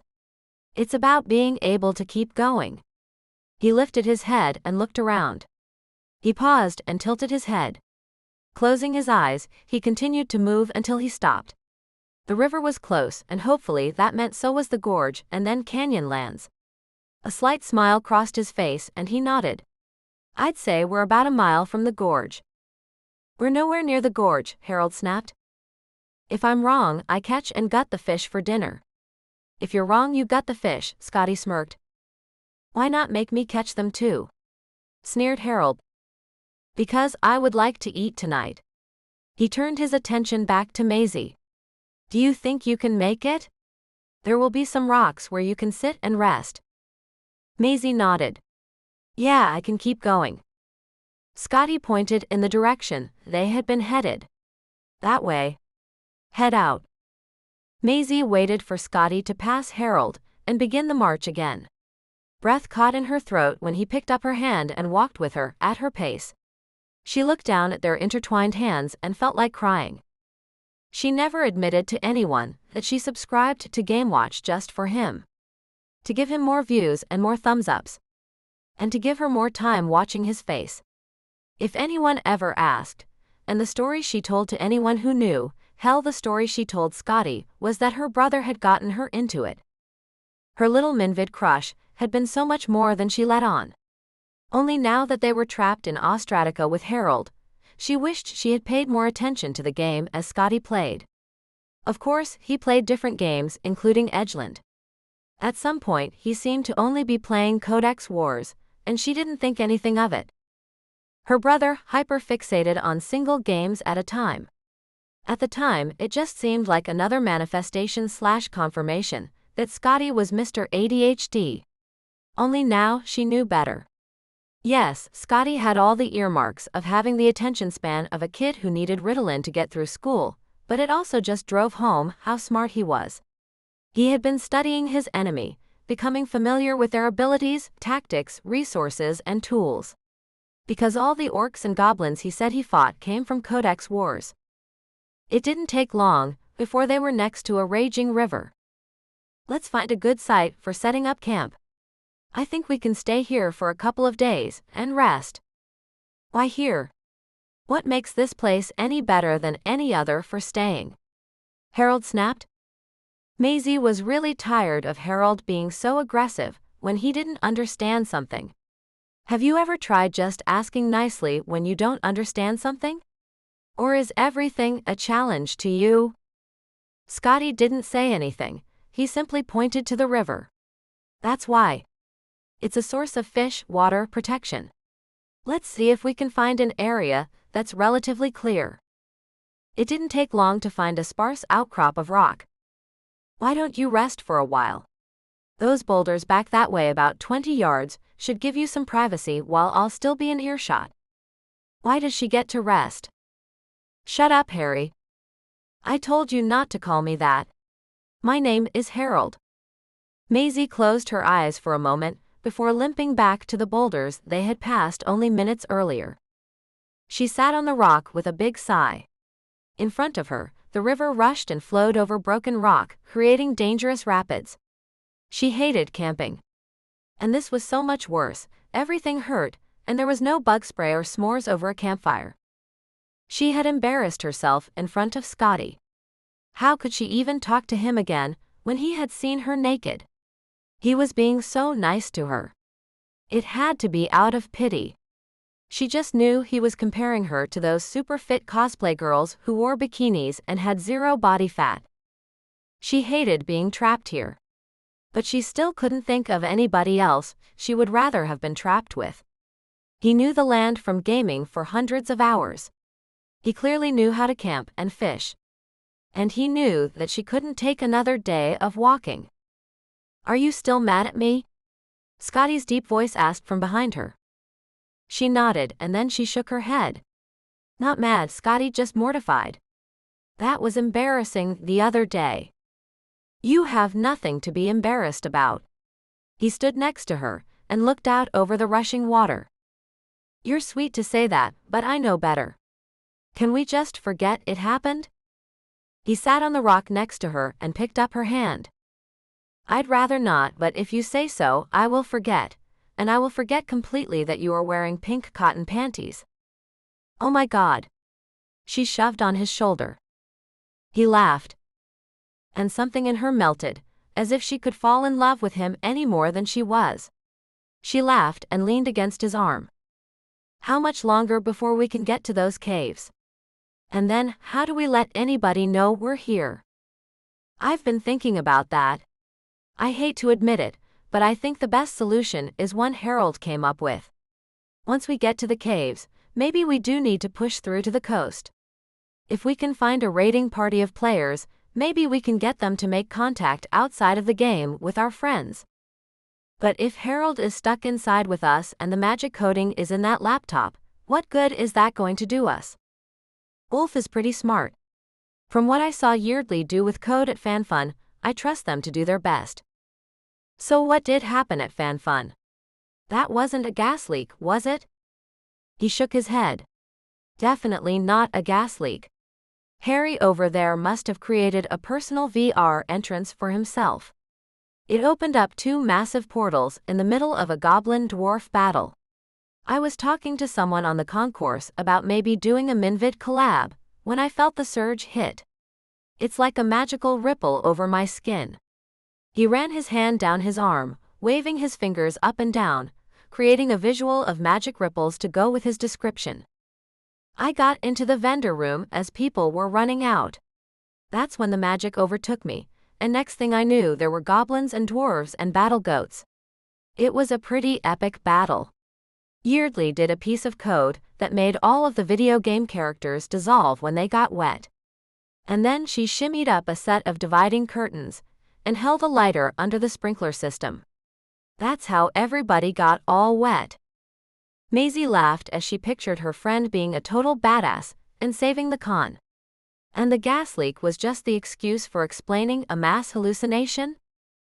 I'm sure some people are gonna say it was a presentation during the costume contest that went wildly wrong.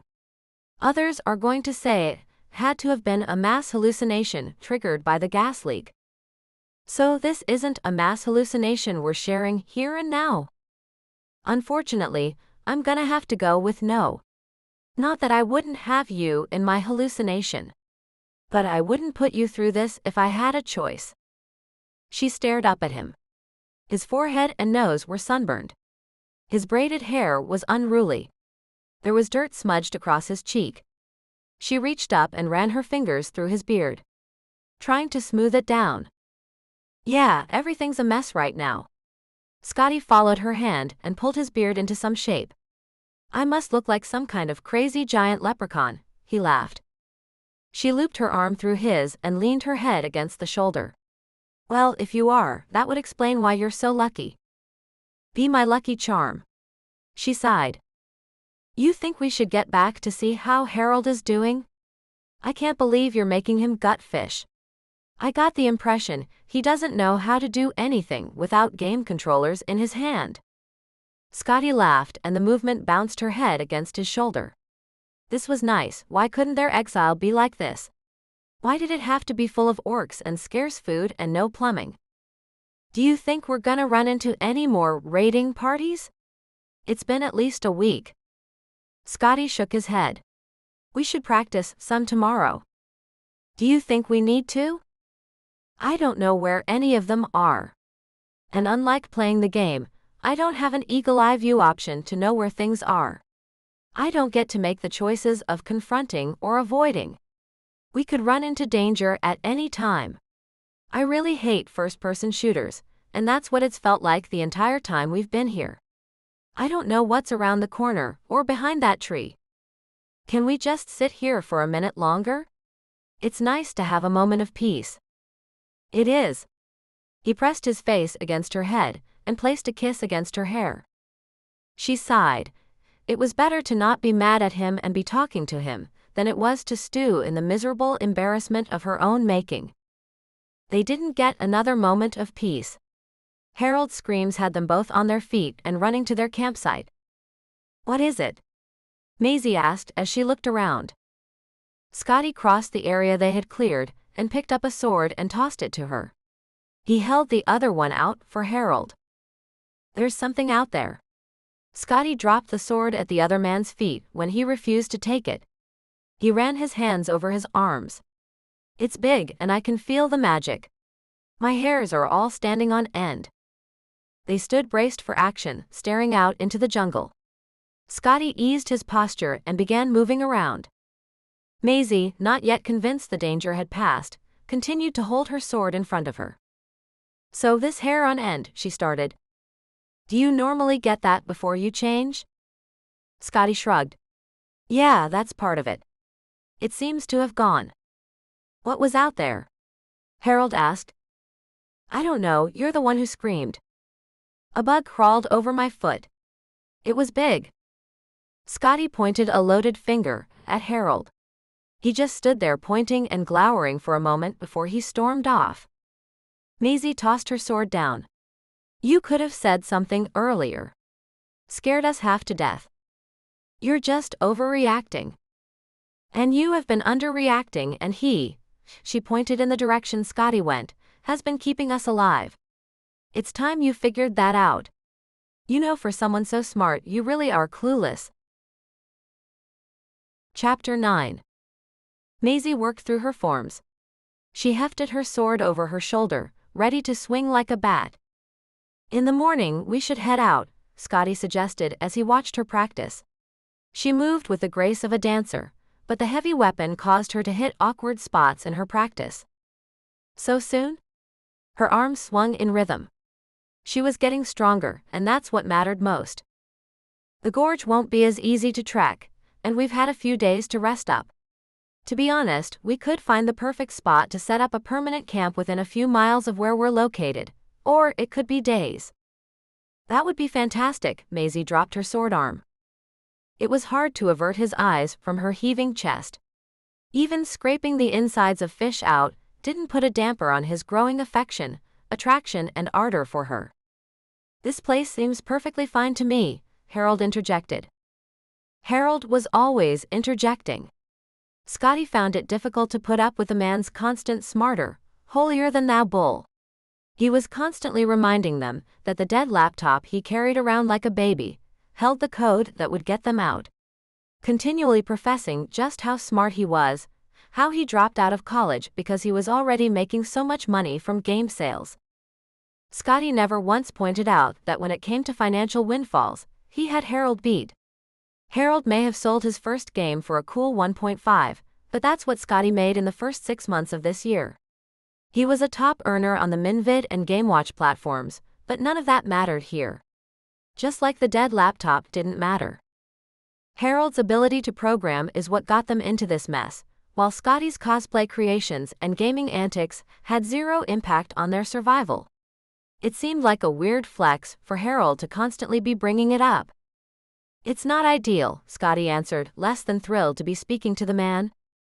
"And what exactly is ideal?" "For starters, I want a roof over my head and a wall at my back. If we could create a barricade, then maybe I could get a decent night's rest." "Oh, a little cave of our own with a front door?" Maisie clasped her hands under her chin and blinked up at nothing, completely mocking him. "Hey, don't knock having a front door," he half grumbled at her. It was hard to be mad. She was in a good mood, and exceptionally cute this afternoon. "You mean don't knock on a front door?" she teased. "Who's there?" "Not the door." "Did you just make a knock-knock joke?" Harold asked. With a flourish of her hands, Maisie took a bow. "That's not how they work." The smile fell from Maisie's face. "I know that. I'm just trying to have a little fun. How about instead you try to do something useful, like getting rid of those smelly fish guts or starting the fire or—" "She's allowed to have a little fun. We could all use some levity right now," Scottie cut him off. "Well, I for one don't need Little Miss Mary Sunshine to put on a comedy sketch." Maisie closed her eyes and took several deep breaths. "Are you done with that?" she asked Scottie, pointing to the fish guts that he had piled up on a large leaf. "Yeah." She held out her hands and made give-me grabbing motions. "I'll be useful and go dump it." For a split second, Scottie thought she was going to dump in on Harold. Now that would be some well-deserved comic relief. He folded the leaf over on itself, making an envelope for the contents, and handed it to her. Without a glance at Harold, she walked off. Scottie watched her shoulders drop as she walked away. "What was that?" "Huh? I have half a mind to pick you and that laptop up and throw you into the river." "Half, that's about all you have. She's always swinging that stupid sword around, and trying to be funny. And you don't do anything other than complain and hug your computer. Put it down and help out around here occasionally. That's what NPCs are for." Scottie got to his feet. "We aren't goddamned NPCs. I'm getting sick of telling you that." "She might as well be one for all the use she is," Harold pointed in the direction Maisie had gone in. "She is of more value than you and your dead computer." He stormed out of the campsite and followed Maisie. Something he should have done when she first left. When he caught up with her, she stood on the bank of the river, staring out at the rushing water as it crashed against rocks. "Hey." She turned and glanced at him. "Sorry about that." She gestured toward their camp. "Being silly. Having fun. There is no need to apologize. I came to see if you're okay." She shrugged. "I'm fine, I guess. No, I'm angry, and I don't know if I'm mad at myself or Harold." "Be angry at him." "I know I am." He stood next to her and brushed her shoulder with his. "I've been standing here fantasizing about having thrown Harold in instead of a leaf full of fish guts." Scottie laughed and wrapped an arm over her shoulder and pulled her against him. "That's my girl." "Jerks like him," she started. "I'm gonna stop you right there. There aren't other jerks like him. He is a unique species of super idiot." She giggled. He relaxed a bit, knowing her feelings weren't terribly hurt, maybe just a bit bruised. "Oh no, he is from a subspecies of jerk that I have to deal with all the time. You don't see them because they camouflage themselves around other guys. You might just see some generic jerkish behavior, but you don't get the full experience." "Oh yeah? And how's that?" "I have breasts and you don't." She was not wrong. Scottie flexed. "I have pecs." "Yes you do, and they are very nice.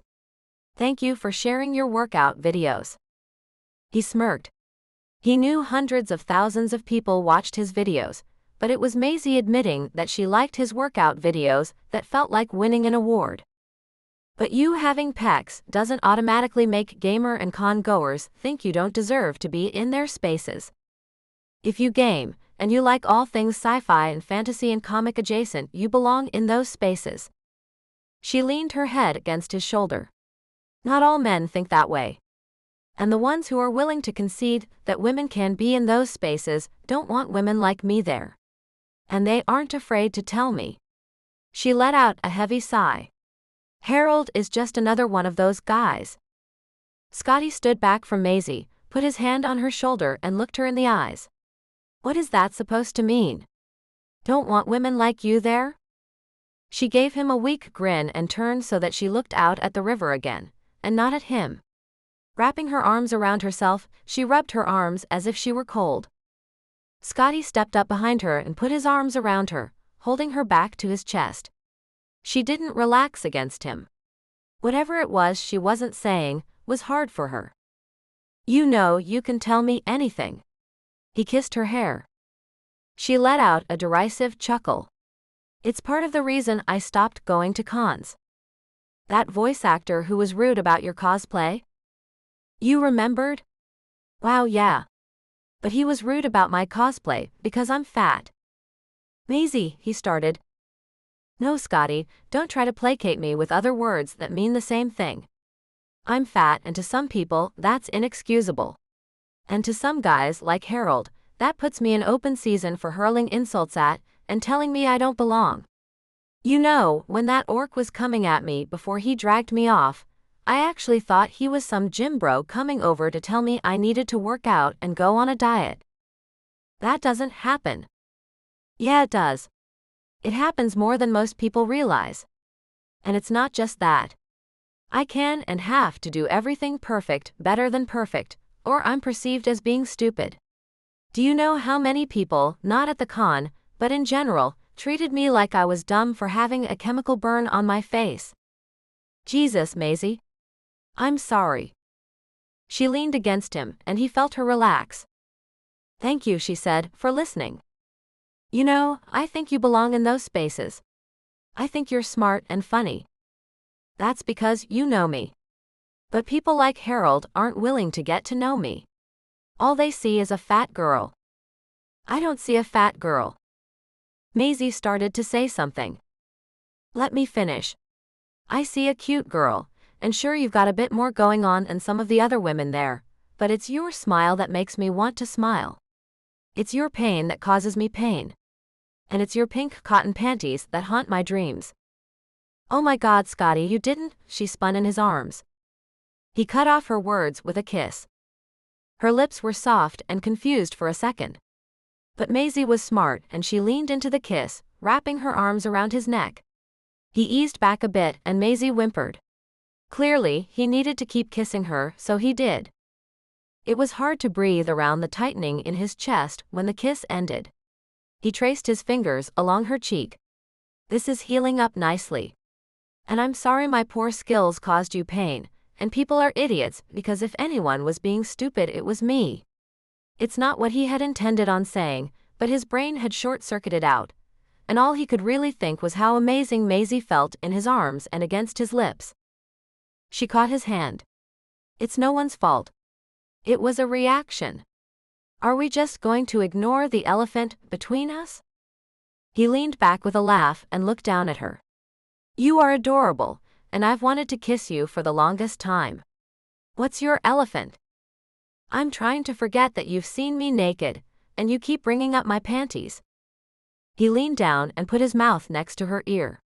I never want to forget that I've seen you look like a goddess emerging from the waves. That will be the memory I take to my deathbed. You are beautiful. She blazed like the setting sun with a deep pink blush. She bit her lower lip and blinked up at the sky. Really? You don't think I'm in the way, or Miss Mary Sunshine? With a finger under her chin, he tilted her face so he could look into her eyes. You are my sunshine. You are what keeps me going. He kissed her again. Now that he had started, he didn't know if he'd be able to stop. Chapter 10. The trek into the gorge was nowhere as easy as the long tiring days that hiking through the jungle had been. The jungle floor had been a series of sloping hills, and for the most part, the sky was obliterated from view. But walking into the gorge had them following narrow paths on the side of a cliff face. I feel exposed out here, Maisie said. She didn't want to complain, but the sudden ability to see the creatures that flew in the sky had put fear into her that she had gleefully been unaware of previously. Wyverns aren't going to come along and pluck us from the trail for an afternoon snack, if that's your concern, Harold said. Really? That's good, because I had almost forgotten they were out here. Her gaze tracked the wings of a pair of pink and blue wyverns skittering along the treetops below them. We have more to be concerned with the day bats, Scottie said. Why? Maisie gasped as several of the aforementioned day bats, terracotta-colored winged creatures with cream underbellies, erupted from the cliff face into the sky. Day bats eat bugs, they are harmless, Harold pointed out. Yeah, but their droppings are all over the trail up here, and it's already narrow. Slippery isn't a good addition. Part of Maisie was welcome for the distraction the continuous conversation provided. She didn't have to think about the drop to oblivion on her right as she followed Scottie. But part of her wished they would just all be quiet so she could focus on not dying. Maise. Scottie held out a hand to her. Let's go slow. She didn't rush to reach him, but as soon as he had a grip on her hand, she felt safer. Watch your step through here. This is where the bats were hanging out. Her foot slipped. By force of will and a desire to not die, she found stable footing. Her heart pounded against her ribs, as if it were trying to escape. Crap. Exactly. You okay? Letting go of Scottie's hand, she hugged a little closer to the cliff face and gripped the wall. She closed her eyes and pressed her face against the rock. She didn't want to do this. Every adventure movie she had ever seen with an epic journey, they all lied. There was no glory in walking across the continent. This was hard, so hard. She was scared and felt defeated. She wanted to take the easy way round, only there was no such thing. Why did you stop? Harold asked. Maisie, I need you to look at me, sunshine. Scottie coaxed her to open her eyes and turn her head. He smiled at her, as if this was nothing more than a walk in the park. You are doing amazing. I just need you to come a few feet closer to me. The path gets wider. You aren't lying to me? Hey, it's me. What do you think? I think you'd say what you need to manipulate her to get out of the way, Harold piped up from somewhere behind her. Maisie couldn't help but laugh. Harold was so much a comical stereotype of the gamer guy who did not like girls, and he fit it so well. Almost as if he were trying. Only, he was actually being a jerk. Scottie held out his hand to her again. This time, he pulled her toward him. That's it, baby steps. After what felt like forever, but what was probably a dozen yards at most, the path grew wide enough for Scottie to pull her against him and hold her for a few moments. How much more of this? They had been following a trail to the bottom of the gorge for 2 days now. The first night had been miserable, with Maisie constantly dreaming that she would roll off the ledge. Even though she had slept sitting more or less upright while leaning against Scottie's chest as he held her. She didn't know if she had a second or third night in her. Scottie tilted his head back to look up. It's hard to tell. It would be easier if there was a staircase, but we have these paths that keep going for miles before they are obviously getting us lower. We're more than halfway there. Can we rest for a bit? She hated that this was getting the best of her. She tried hard to muster through when her feet hurt and when her legs cramped. She knew she wasn't as fit as Scottie or, much to her chagrin, Harold. But she did her best. Only right now her best was struggling. We'll never get to the bottom if you keep stopping, Harold complained. Making their already perilous situation even more awkward, he tried to step past her. Scottie grabbed the other man's arm to keep him from overbalancing. I had it, Harold snapped. You gonna keep going? Some of us want to get to the bottom. Some of us don't want to take the one-way elevator down. You should rest, it's good to not tax ourselves. Maisie put her hand on Scottie's arm. Let him go on. I'm sorry, I'm slowing you down. Never say that, okay? For someone who is afraid of heights, you are doing a fabulous job. Am I that obvious? Pretty much. I've been obvious in other things, and you never clued in. How come you caught on to this? Scottie chuckled. That's easy, I'm not directly involved. Also, you've been muttering pretty constantly about not looking down, and there are rocks under your feet. And clutching to the cliff face. They're all pretty much little hints. And about the other thing, I've known. But you were doing your best to not let that interfere with us being friends, so I let it be. Maisie felt as if her stomach took the plunge off the side of the cliff. He'd known. She'd been foolish thinking he had been clueless. She lowered her gaze only to bounce it back up and stare out into the sky. It was a lot less nerve-invoking than looking down on the tops of trees. Maze. She didn't let him pull her face back to look at him. His fingers dropped away. Are you mad that I knew? You could have said something. I didn't want to hurt your feelings. But if we are going to talk about missing the obvious, how come you didn't pick up on when I started to crush back on you? Because you've always been nice to me. And I didn't want to get my hopes up. Scottie leaned back against the cliff. We're a pair, aren't we? Yeah, look at us being nice to each other and thinking it's something other than what it is.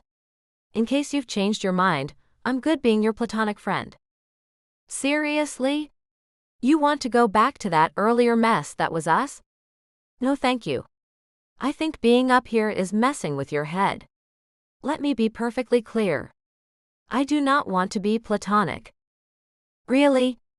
You aren't just saying that to be nice?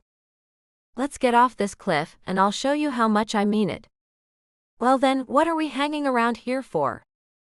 The trek wasn't any easier, but with the promise of more kisses from Scottie, Maisie could pretend that she wasn't afraid of heights. It wasn't long before they caught up with Harold. He stood frozen, back plastered against the cliff face. Problems? Scottie asked. I slipped and dropped my laptop. I'm surprised you didn't follow it over the edge, Scottie said bitterly. Well, I don't know how many lives I have in this version and... You have one life in this version, Harold. One, Maisie bit out. You don't know that. You're right, I don't. And I don't want to find out. But without your laptop, you can use your hands to hold on. All my code is on that laptop. And the battery has been dead for at least 2 weeks. We can't stand here staring down all day. If the code is lost, will we ever be able to get out here? I don't know, Maisie. I don't know. The path stopped. Boulders created a natural staircase for several yards, before another narrow path hugged the side of the cliff. Eventually, the path smoothed out and took them all the way to the base of the gorge, near where the waterfalls from the great river created a series of pools before continuing along its path to the coast. Let's set up camp for the night. We can start looking for caves in the morning. We need to go look for my laptop. No, Harold, we do not, Scottie countered. Maisie placed her hand on his arm. Let him go. She grabbed his hand and walked toward the falls. They stood on an outcropping of rock, about 100 yards from the base of the first significant drop. The water collected in a still pool before swirling around the rocks they stood on, and continued in a series of smaller cataracts. She sighed and smiled back at him. It was good to see her calm again. Her fear had become his fear when they were traversing the wall of the gorge. It's beautiful here, she said in wide-eyed amazement. He figured the elation of having successfully made it to the bottom had given her a renewed sense of appreciation. He looked around. It was pretty enough, but nothing compared to her and her smile. You are. I meant this place.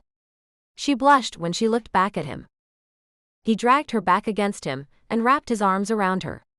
I meant you. I believe I owe you a dramatization of exactly how non-platonic my intentions are. He pressed his lips to hers, letting the kiss start sweet, almost chaste. I need you to know that for as long as we are here, I will do my very best to protect you and keep you safe.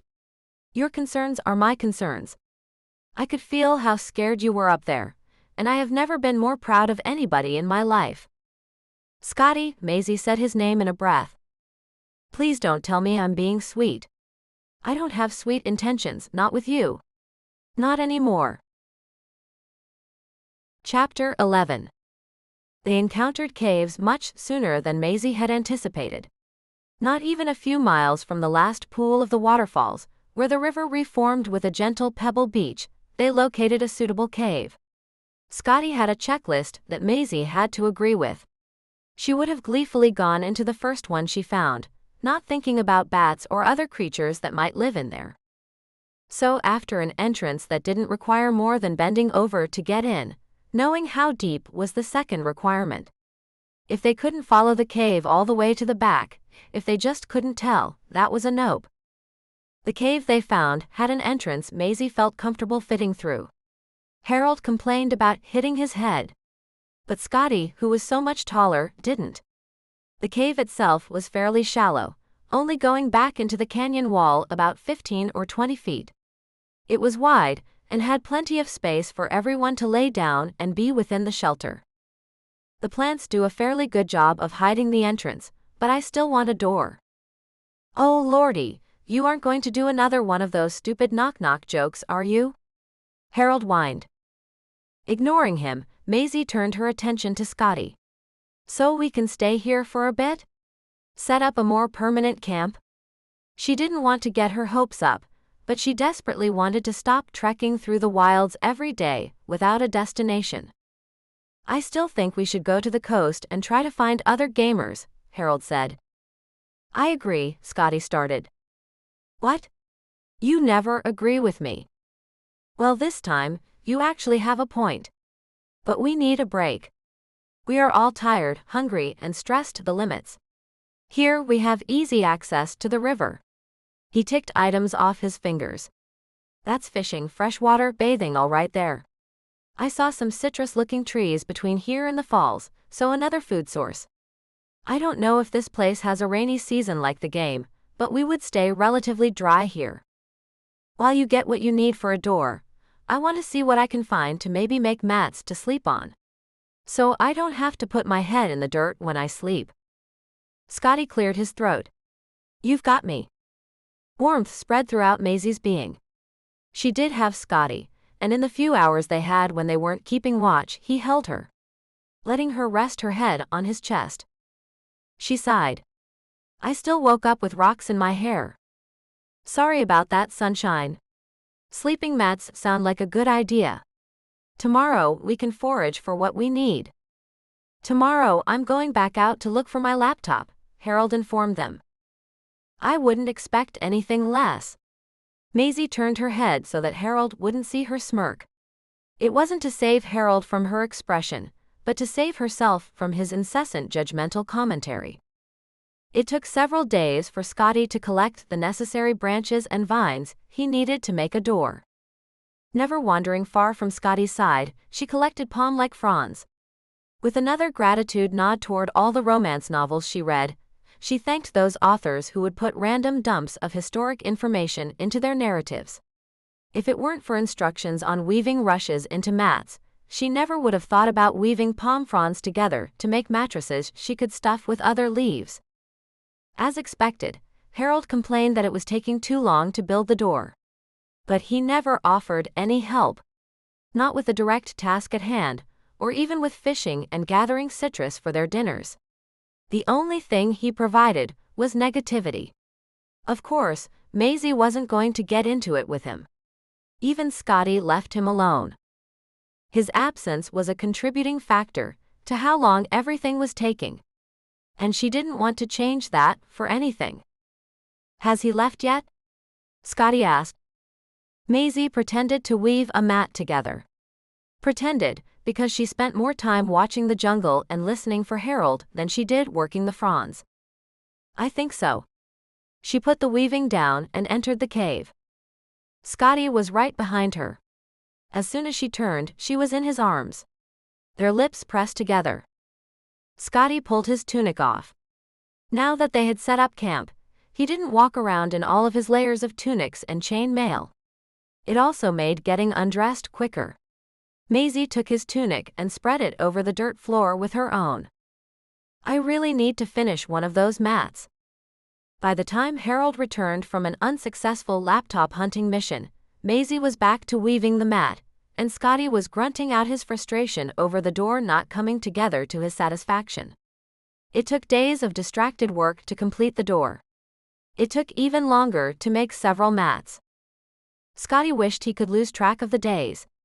He wanted to lose time to simply being with Maisie. But his brain clutched onto the oddest things. Why would he forget an appointment or a promise to make his best friend's girl a set of Valkyrie armor?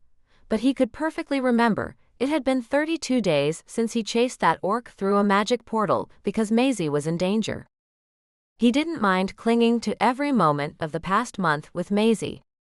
Especially the last 12 days since he finally took her in his arms and declared his feelings for her. 12 days of her knowing smiles and perfect kisses. He knew there was a significance to 31 days. But he couldn't remember. His house was paid for, same for the car. Wolf would take care of the utilities. Other than GameWatch, which he streamed live, all other platforms were recorded and scheduled a month ahead of time. It wasn't his bills or his social media presence. Other than those people he saw on a daily basis, Vic and Wolf and the delivery guy, no one would know he was missing yet. Maisie's family, on the other hand, had to be sick with worry. She would have lost her job by now. He didn't know if she rented or had roommates or still lived at home. That was all messed up now. 31 days, and the beginning of their new life in this place. This was not the life he wanted for Maisie. He wanted a king-size bed and a big screen TV with her curled up next to him on that mythical couch he still needed to buy. He wanted her to buy his couch, because it was the only way his brain had figured out that he wanted her in his house. She cuddled against him, warm with sleep. She was his everything. And he knew he was missing something. He kissed her soft cheek and wiggled out from under her, and she used his shoulder for a pillow. He folded up his extra tunic and tucked it under her head. Before stepping outside. If they were going to push on for the coast, he should start smoking some fish. It would be better if he actually knew how to do that. It was one thing to know what needed to be done, it was fully something else to know how to do it. He walked down to the river. He squatted at the water's edge and scooped cool water into his cupped hands and splashed his face. The hairs on his arms pricked up, and he got a shiver of nerves along the back of his neck. He couldn't tell where the danger was. Twisting around, he tried to sense why he felt magic roll over his skin. He shifted to his boar form, as a screech from the sky caught his attention. He rolled just as talons scraped the air above his back, raking through the coarse bristly fur at his shoulders. He didn't know how to fight an airborne foe in this form. He needed a crossbows and bolts, a sword even. Tusks were for up-close and personal fighting. For ripping an enemy from navel to neck. The wyvern that was now taking practice grabs for him was too far out of his reach. His only option was to run. Maisie woke up cold and alone. Well, not completely alone. Harold complained about something from his preferred spot in the cave. But Scottie was gone.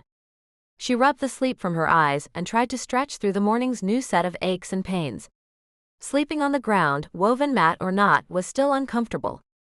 If they ever made it back to the real world, she was never going to have delusions of camping again. "Have you been up long?" she asked. Harold had taken to completely ignoring her. Something she wasn't particularly upset by. It bothered her more that she disliked him as completely as she did. She used to think of herself as the type of person who could get along with anybody. Harold didn't even want to try. She wasn't going to waste her time on him, not when she could give all of her attention to Scottie. And Scottie was willing to give all of his attention to her. She picked up her short sword and opened the door to step outside. Scottie? He didn't seem to be nearby. She decided to head to the river. It was close, and while Scottie didn't like to let her go alone, he wasn't around. She should be safe enough, she had her sword. She didn't begin to worry until he wasn't by the river, and she saw the rocks on the beach were all messed up, like there had been a fight. Scottie. She ran into the jungle, not knowing how to find him, but desperate to do so. After what felt like hours, she returned to the cave. Harold was still inside. Have you seen Scottie? Harold blankly stared at her and then turned away. She was done with his bullshit. She crossed the small space and shook him. Where is Scottie? How should I know? He left. He got to his feet and walked out the door. Maisie stared in disbelief. He had simply walked away from her. Scottie was missing, and Harold didn't care. Didn't he realize the only reason any of them were still alive was because of Scottie? She stormed out the door and followed Harold into the jungle. Where do you think you're going? Away from you. We need to find Scottie. She felt like she was begging for blood from a turnip. Why? He'll come back. It's the nature of the game. She stopped, dumbfounded that Harold, after all this time, still thought this was a game. Maybe it was the only way he could accept what was happening. It seemed entirely too far-fetched to be real, but Maisie knew it was. She continued to follow Harold, uncertain what to say. Arguing with him was a moot point. Maybe she could appeal to his sense of self-preservation. We should head back and go fishing. Why? Scottie will take care of it. That's what he's programmed for. Oh, for pity's sake, Harold. She stopped following him. Her shoulders slumped. Had the poor man had some kind of mental break when the orcs had captured him, and she hadn't realized it? All this time, she had thought he was an arrogant, self-entitled jerk. Maybe he was both. He vanished behind a wall of leaves. Harold, wait up, we shouldn't wander away from camp like this. She ran into him as he stood still. A giant serpent of a monster hissed at her. The thing was beautiful in its terrifying way, pink and blue with a long head with frills and large nostrils. Fangs, easily as long as her fingers, filled the beast's mouth. Small blue wings rattled along its back. Harold put his arm out, keeping her from passing him. Not that Maisie felt like charging the beast. She wanted to run in the opposite direction. It's a wyvern, Harold said. I can see that. Maybe if we back away slowly, it won't charge at us. It's a juvenile. It won't hurt us. I programmed. Harold, Maisie snapped. You programmed a game. That is not a game. It's very real, and it's very angry right now. I'm trying to tell you, I programmed it so that players can't interact with the juvenile wyverns. Instead, they have to deal with the mother. I can't even get close enough to touch it. He took a step forward. The wyvern screeched and leapt. Maisie screamed. She moved through her forms as she had been taught. Only now, she had a very real foe. She needed to drive the monster away from Harold. And hopefully, get them both back to safety. The short sword was barely long enough to keep her out of reach of the monster's claws, while hitting it with the sharp point of her sword. She swung through batter, and followed the action with stabby.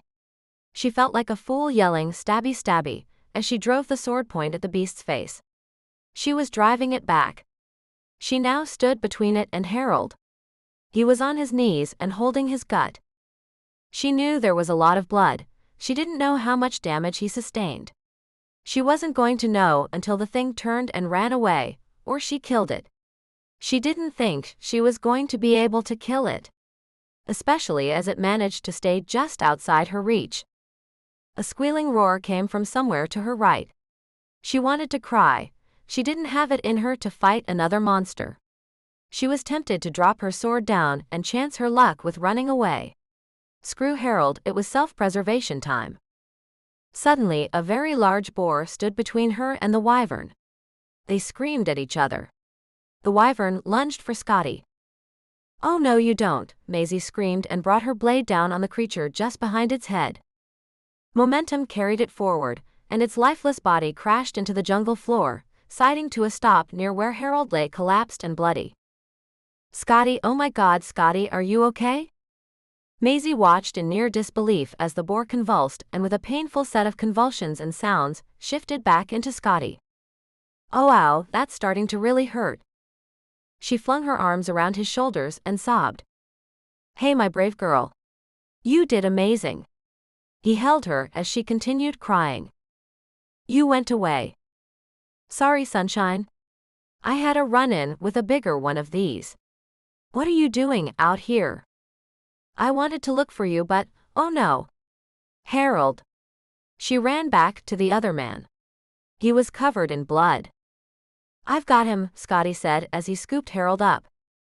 Back at camp, Maisie followed helplessly as Scottie carried Harold to the river. We need to see how bad this is. We should wash away as much of this blood as we can. Go get my tunic, we can cut that into strips and make a bandage. Maisie ran. When she returned, Harold looked pale. His eyes were closed. Is he gonna make it? Scottie shrugged. He's torn up pretty bad. His insides have stayed inside, but I have no way of telling how deep the lacerations are. The best we can do is bind him up and hope for the best. With a little help from the sharp end of her sword, Maisie was able to cut and tear the tunic into strips that Scottie wrapped around Harold's middle. How is that mattress idea of yours coming? She shook her head. It's nowhere near being finished. But let me see what I can do while you finish up here. She retreated to the cave and their campsite. Grabbing an armful of leaves from the pile she was collecting, for an attempt at making a padded sleeping surface, she layered leaves and the woven mats into a crude attempt at a mattress. She may not have liked the man, but she didn't think he deserved this, not even with his delusion that they were in the game. She didn't leave his side for days. She slept in fits and bursts and tried to make him comfortable. Chapter 12. Days went by and there was no change. Harold did not seem to be recovering, yet he wasn't getting any worse until he started the fever. Maisie knew at this point that there was no hope, no medicine, no medical intervention for him. Any better? Scottie asked. Maisie shook her head. Why don't you try to get some rest? I'll watch him. Are you sure? Yeah, Scottie clutched his middle. He convulsed and collapsed in on himself. He fell to the ground. Panic and concern welled up in Maisie. He couldn't get sick, not here. They had nothing here that could take care of him. She would have to leave to find medicine if Scottie got sick too. She wasn't a healer or a cleric. She didn't have magical potions, and this stupid place didn't have a drugstore on the corner with antibiotics and band-aids. Scottie was heavy in her arms as she tried to hold on. He pushed her back. No, it's magic, he couldn't finish talking as his body began to change. She stepped back and wrapped her arms around herself. She winced empathetically as Scottie groaned in pain, tusks ruptured from his gums. The change had once been so fast and effortless was taking a toll on him. It grew more painful each time. He hadn't shifted since the wyvern attacked. Did this mean there was something coming? She turned to Harold on the bed of leaves. Sweat beaded on his brow. His skin was sallow, and his breathing was shallow and coming in fast gasps. She didn't know how she would be able to protect him. As far as she knew, he was their only way out. If he died, she was afraid they would be trapped forever. There may have been a point in her life where being trapped with Scottie in a magical tropical near paradise would have been ideal. Now that she'd done it, was in the middle of it, and they spent all of their time struggling just to stay alive, she ditched the fantasy. Harold, are you still with us? At some point she stopped saying she would find help, they simply had no idea where they were or what help they could find. He needed antibiotics, and unless he had programmed them into existence, there weren't any here. He slowly opened his eyes and stared blankly at the ceiling. No. She shook the man. There was no response. She pressed her fingers to his neck. No pulse, nothing. You insufferable, selfish jerk. Scottie, she cried and sat limply on the cave floor. He's dead. We're trapped here forever. The boar gently nudged and snuffled at her, until she wrapped her arms around his thick neck. The bristly fur poked at her cheeks, but she didn't care. She held tight, knowing that they didn't have long to mourn. Scottie had shifted into his boar form, which meant they would have to fight soon. He grunted and she looked up. Harold was dissolving into shimmering dust, like all the orcs and other beasts they had encountered and battled. Scottie moved to the front of the cave. He stood guard at the entrance to their small shelter. Maisie followed, picked up her short sword and placed her hand on the back of the giant swine. She was comforted by his fierce presence. And knowing it was Scottie ready to fight, gave her courage. The sounds of foliage breaking as something large moved through the jungle alerted Maisie that whatever was coming would be upon them soon. Unexpectedly, a large bear loomed into the small clearing of their campsite. The opening to their cave, safely hidden behind the branches of leafy trees. Muscles in the boar's back bunched and his legs braced for a lunge. She didn't know there were bears on this forsaken island. Scottie backed up, forcing her to move deeper into their shelter. Maisie gasped and stepped back. Suddenly, Aaliyah was in the clearing, hitting the bear. "That's a door. Maisie. Please be in there." "Aaliyah?" Maisie could barely talk.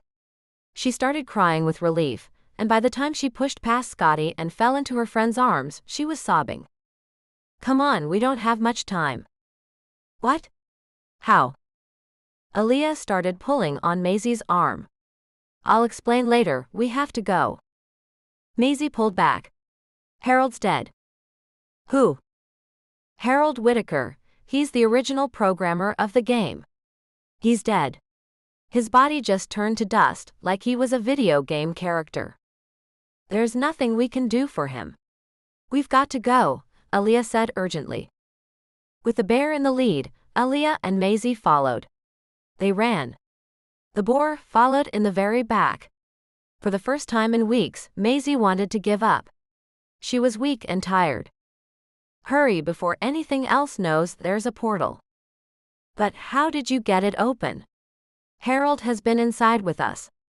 We figured that once he got trapped without access to programming an escape portal, we would be forever cut off.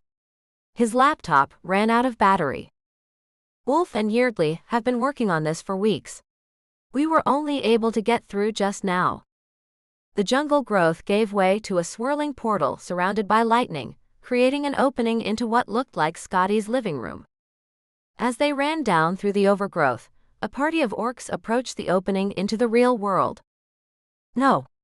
Maisie yelled. Both the bear and the boar increased their speeds and raced past the running women. They attacked from behind, catching the orcs off guard. Somehow, there was a wolf involved in the mini-battle. The swirling opening grew smaller the closer Maisie got. Aaliyah jumped through first. She turned and reached for Maisie's arms, dragging her through the swirling lightning storm. Maisie sat stunned on the carpet in Scottie's house. Aaliyah yelled into the portal. "Now get over here now." A large gray wolf came sailing through the portal first. Maisie watched in horror, as the portal seemed to be continuously getting smaller. The boar jumped into the room next. Maisie screamed as the bear was stopped on the other side of the portal by an orc attack. It was a decision the orc would regret if it lived. The bear fell into the living room, the orc's arm still in its claws. "Now close it now." With a thundering crash of lightning, the portal collapsed. On the floor around her, panting from the exertion of running and battle, were Vic, Wolf, and Scottie. All in human form. Maisie started giggling with manic stress relief. "You're back in your stupid orc costume." Scottie looked down at his chest. "I am, it's cold in here. I think I prefer my other clothes." He crawled over to her and pulled her into his arms. "We made it back. We made it back." The giggling turned to sobs. Maisie clung to Scottie. They were home, no more orc attacks, no more midnight watches. She cried against his chest. "We left Harold. He's dead and we just left him." "Hey." Scottie wiped tears from her cheeks with his thumbs. "It's what he wanted all along. We didn't leave him, we gave him his wish. He wanted to live the rest of his life in the world he created." "Who are you talking about?" "Who died?" Yeardley asked. "Are you talking about Harold Whitaker?" Wolf asked. "He's been missing for weeks. Almost as long as you've been gone." Exactly as long as we've been gone, Scottie said. He wanted to create a virtual world, but instead found a way to move in and out from his game to reality. So he knew he was opening portals? Wolf growled. He did, but he never realized they were opening other portals in different places. He thought once he shut the portals down from inside the game, that would end it. We were trapped. We can talk about this later. We need to get you two taken care of. What do you need? Food. And a soft bed. I can have something delivered in 20 minutes. Why don't you go and get a shower? Aaliyah said. You guys food. Aaliyah and I will grab some clothes for Maisie. Scottie and Maisie can get clean, and we can all be back here in no time. Vic got to his feet and offered a hand out to Wolf. You two take your time, we'll be back soon, Yeardley said as she followed Aaliyah out the front door. Maisie stayed on the floor, Scottie continued to hold her. Shower? Maisie said, after all of the commotion ended, with everyone running off to their errands. Scottie pushed up to his feet and offered a hand down to Maisie. Come on, he said as he pulled her to his feet. He wrapped an arm around her and held her close as they stumbled toward the kitchen. I have to have some chips in here somewhere. Chips and Mountain Dew? Maisie snorted. I may not have any actual food, but I always have those, Scottie confirmed. You have a half barrel of cheese puffs in here, Maisie said as she stared into a tall cupboard. Scottie moved behind her and reached over and picked the container up one-handed. These will do. He tossed the lid onto the counter and reached in for a handful of orange cheese puffs. Maisie reached in for her own handful. They ate in silence as they climbed the stairs. Maisie stopped as Scottie walked into his room. What? Don't you want to take a shower? She pointed awkwardly down the hall. Shouldn't I use the other bathroom? Why? All my towels are in here. She didn't have words to say what she was thinking. They were back in the real world. She would accept that what had happened between them would stay in Ostratica. As much as she hated being stuck in the game, she had loved her time with Scottie. But she also knew it wasn't exactly real. It was a fantasy in a literal fantasy land. Now they were back. Well, she didn't know how to tell him she understood if he also went back to how they were before. There was no reason for them to rely on each other anymore. She hated everything about being back. Everything. She was glad to be home, but not. Surrounded by the empty luxury of Scottie's house, she felt a deepening hollowness in her core. She didn't want what they had to be over. Tears dripped down her face and she began to sniffle. Scottie turned and looked at her.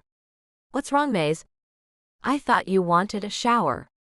She swiped at her nose and rubbed her palm across her cheek, grinding the tears away. She stared at him. He was so far away. She could already feel the chasm between them. He may have been standing 10 feet away, but in this reality, that was on the other side of an insurmountable, uncrossable distance. Sunshine, what's wrong? Her insides did one last dying flutter as he called her that name. How long before he forgot? How long before it came to mean nothing? She would never be the same after their ordeal. But they were back, and wasn't the goal to return to normal as quickly as possible? Scottie stepped back into the hall, running his hands down her arms.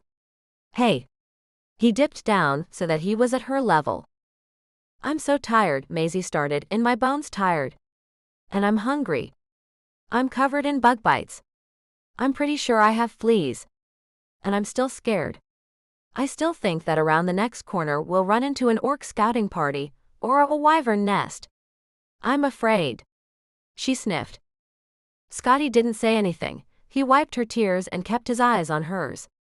She lay her hand along his face, cupping his cheek, letting the bristles of his beard tickle her palm. He leaned into her hand, holding it in place with his own. I'm afraid that everything is going to go back to normal, and I don't want it to go back like before. I don't know how I'm supposed to sleep in my own bed alone after this. I'd stay in Ostratica, as horrible as it was, not to have to go back to how things were between us. Her stomach tensed as she said the words, voiced her fear. What are you saying, Maisie? I thought you were falling in love with me. Was I wrong? Was all of that between us because you thought we were trapped? She furrowed her brow and looked at him, her confusion reflected in his eyes. I've been in love with you for a lot longer than we were trapped in Ostratica, you just never realized it. He slowly began nodding. Yeah, I can be an idiot. But I totally fell in love with you, and that's not going to change. I don't want us to go back to whatever it was we were doing before. I'm a better man with you because of you. You make me want to be smarter, stronger, faster. Really?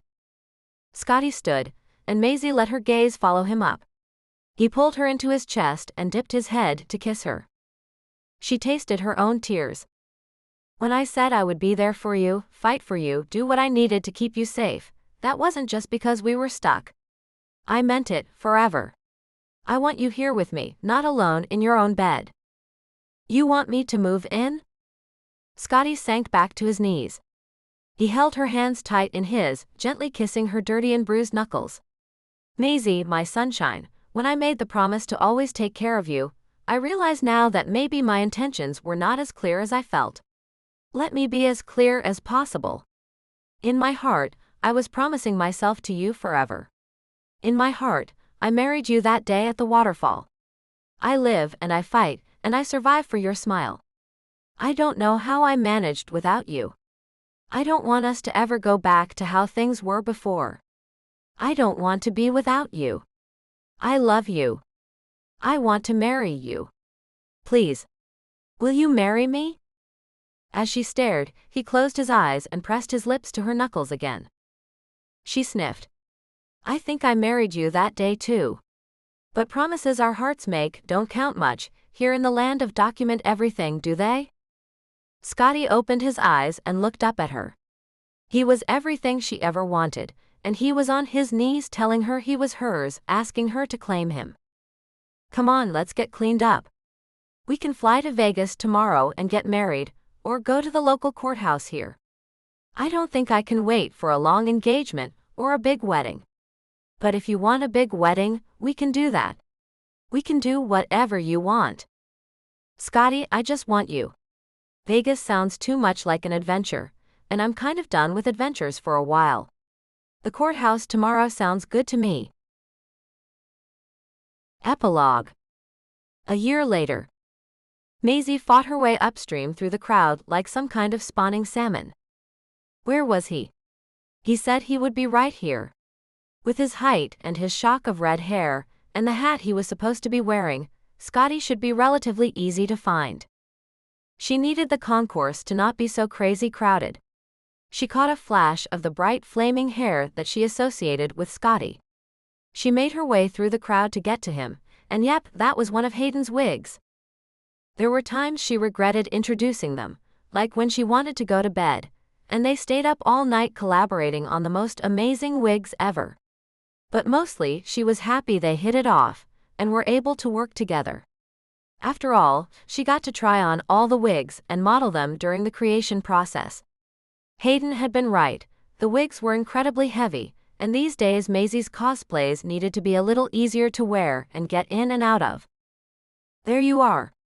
Maisie clutched her chest. I've been looking for you. It's lunchtime. Her blue dress had a modified pinafore front that looked like a second piece worn over the dress, but really camouflaged the nursing access sides. Her hair was brushed back and secured with a white headband. Black Mary Janes and white knee socks completed her look. Are we glad to see you? Scottie turned, a huge grin on his face. He had one large hand wrapped around the kicking foot of the baby he wore in a front infant carrier. His clothing was a mismatch of plaids and polka dots in a variety of colors. Having extra sewing supplies was both part of the costume and practical, since in the past year he decided to start attending cons as a cosplay cleric and provide last-minute fix-it assistance. His shirt sleeves had been cut off at the seam and frayed. The shirt showed off his shapely defined muscles and the large Celtic boar design tattoo. Something he, Vic, and Wolf had all gone out and gotten done about 6 months after he and Maisie had returned from their stay in Ostratica. Vic had gotten a bear tattoo, and Wolf's tattoo was a wolf. They chose their berserker aspects after they realized they were no longer being taken over by magic and shifting. The baby, with a hint of pink fuzz on her bald head, opened her mouth wide in a happy baby grin and squealed with more kicks and arm flails. I swear that's the last time I let you wander off with my baby. Maisie reached out and began unstrapping the baby from the back. Your baby? Woman, I swear, Scottie chuckled. Has she been fussy? Astra has been a perfect angel, Hayden said. She's only pulled out part of my wig twice. Oh crap, is that what you've been up to? Yes, our daughter has destructo hands. It's a good thing her daddy has fix-it hands. Have you seen any places to sit down? I hadn't expected Warp to be so busy this year, Maisie said as she lifted Astra from the pack. Last year there was some kind of secret special effects show, and now everyone wants to be around in case something exclusive like that happens again. Rumors were crazy about how it was supposed to be an announcement about making a Codex Wars movie. But when that game designer went missing, I guess they canceled it. I don't know. Didn't you see it? I was doing the wig demo. Apparently, there was some super awesome orc cosplay. Maisie and Scottie exchanged glances. We must have missed all of that somehow. Well, you came to the wig presentation, you missed it too. Hayden said to Maisie. Maisie had never made it to the presentation. At least, Hayden wasn't aware of that. Maisie hadn't missed any of it. She was in the middle of it, so had Scottie. Free of the grabby baby, Scottie finished whatever little fixes he needed to make to the wig while Hayden and Maisie talked. All set, Scottie announced. Thanks, I'll see you guys later. Bye, Astra. She makes the cutest piglet. Hayden turned and entered the throng of con-goers. Maisie had wanted a name reminiscent of the location where she and Scottie finally realized they were in love. Astra, the name seemed nerdy enough to meet expectations, and secret enough for her and Scottie to never forget the waterfall where they conceived her. The ballroom right behind us has a small presentation in about 45 minutes. That should be enough time to feed the munchkin. Scottie ran a hand down her back, guiding her in the right direction. Oh look, it's Scottie. Loud giggles caught Maisie's attention for a moment. A gaggle of bikini-clad orc girls came in their direction. Scottie leaned down and kissed Maisie. Fans, give me a minute. He shrugged into his coat and put the hat back on his head. You make the best Mad Hatter. Is your wife dressed up like Alice? That's so cute. Why don't you do orcs anymore? I miss those cosplays. Do you like my orc? Astra started fussing, just as Maisie was prepared to wait for Scottie. In the past year, he had developed a real knack for handling the types of fans that Maisie used to be jealous of. Thank you. Your costumes look lovely. I don't cosplay the bad guys anymore, it sends the wrong message. You'll have to excuse me, but my wife and daughter need my attention. Maybe we can get a selfie later in the day. He perfected the hello, goodbye and leave strategy. He opened the door to the ballroom and stood by as Maisie got situated, and Astra latched on and began nursing. You do make a cute Mad Hatter, Maisie said, smiling up at him. You don't miss my orc cosplay? If I ever see an orc again, it will be too soon. I most definitely do not miss your orc cosplay. You did make a cute orc, but I do like you this way so much better. As Alice? As my wife and mother of our girl. He leaned down and kissed her. It was the best kiss of her day so far. Thank you for listening to this edited version of Berserker Boys, Boar. Copyright Lulu M, Sylvian and Moontan Press. To get the full audiobook version with all the steam, please follow the link in this video's description. You will also find a link to other ebooks and audiobooks by Lulu M, Sylvian. Like and subscribe to this channel to get updates and notification for when additional paranormal romance audiobooks from Lulu M, Sylvian are posted.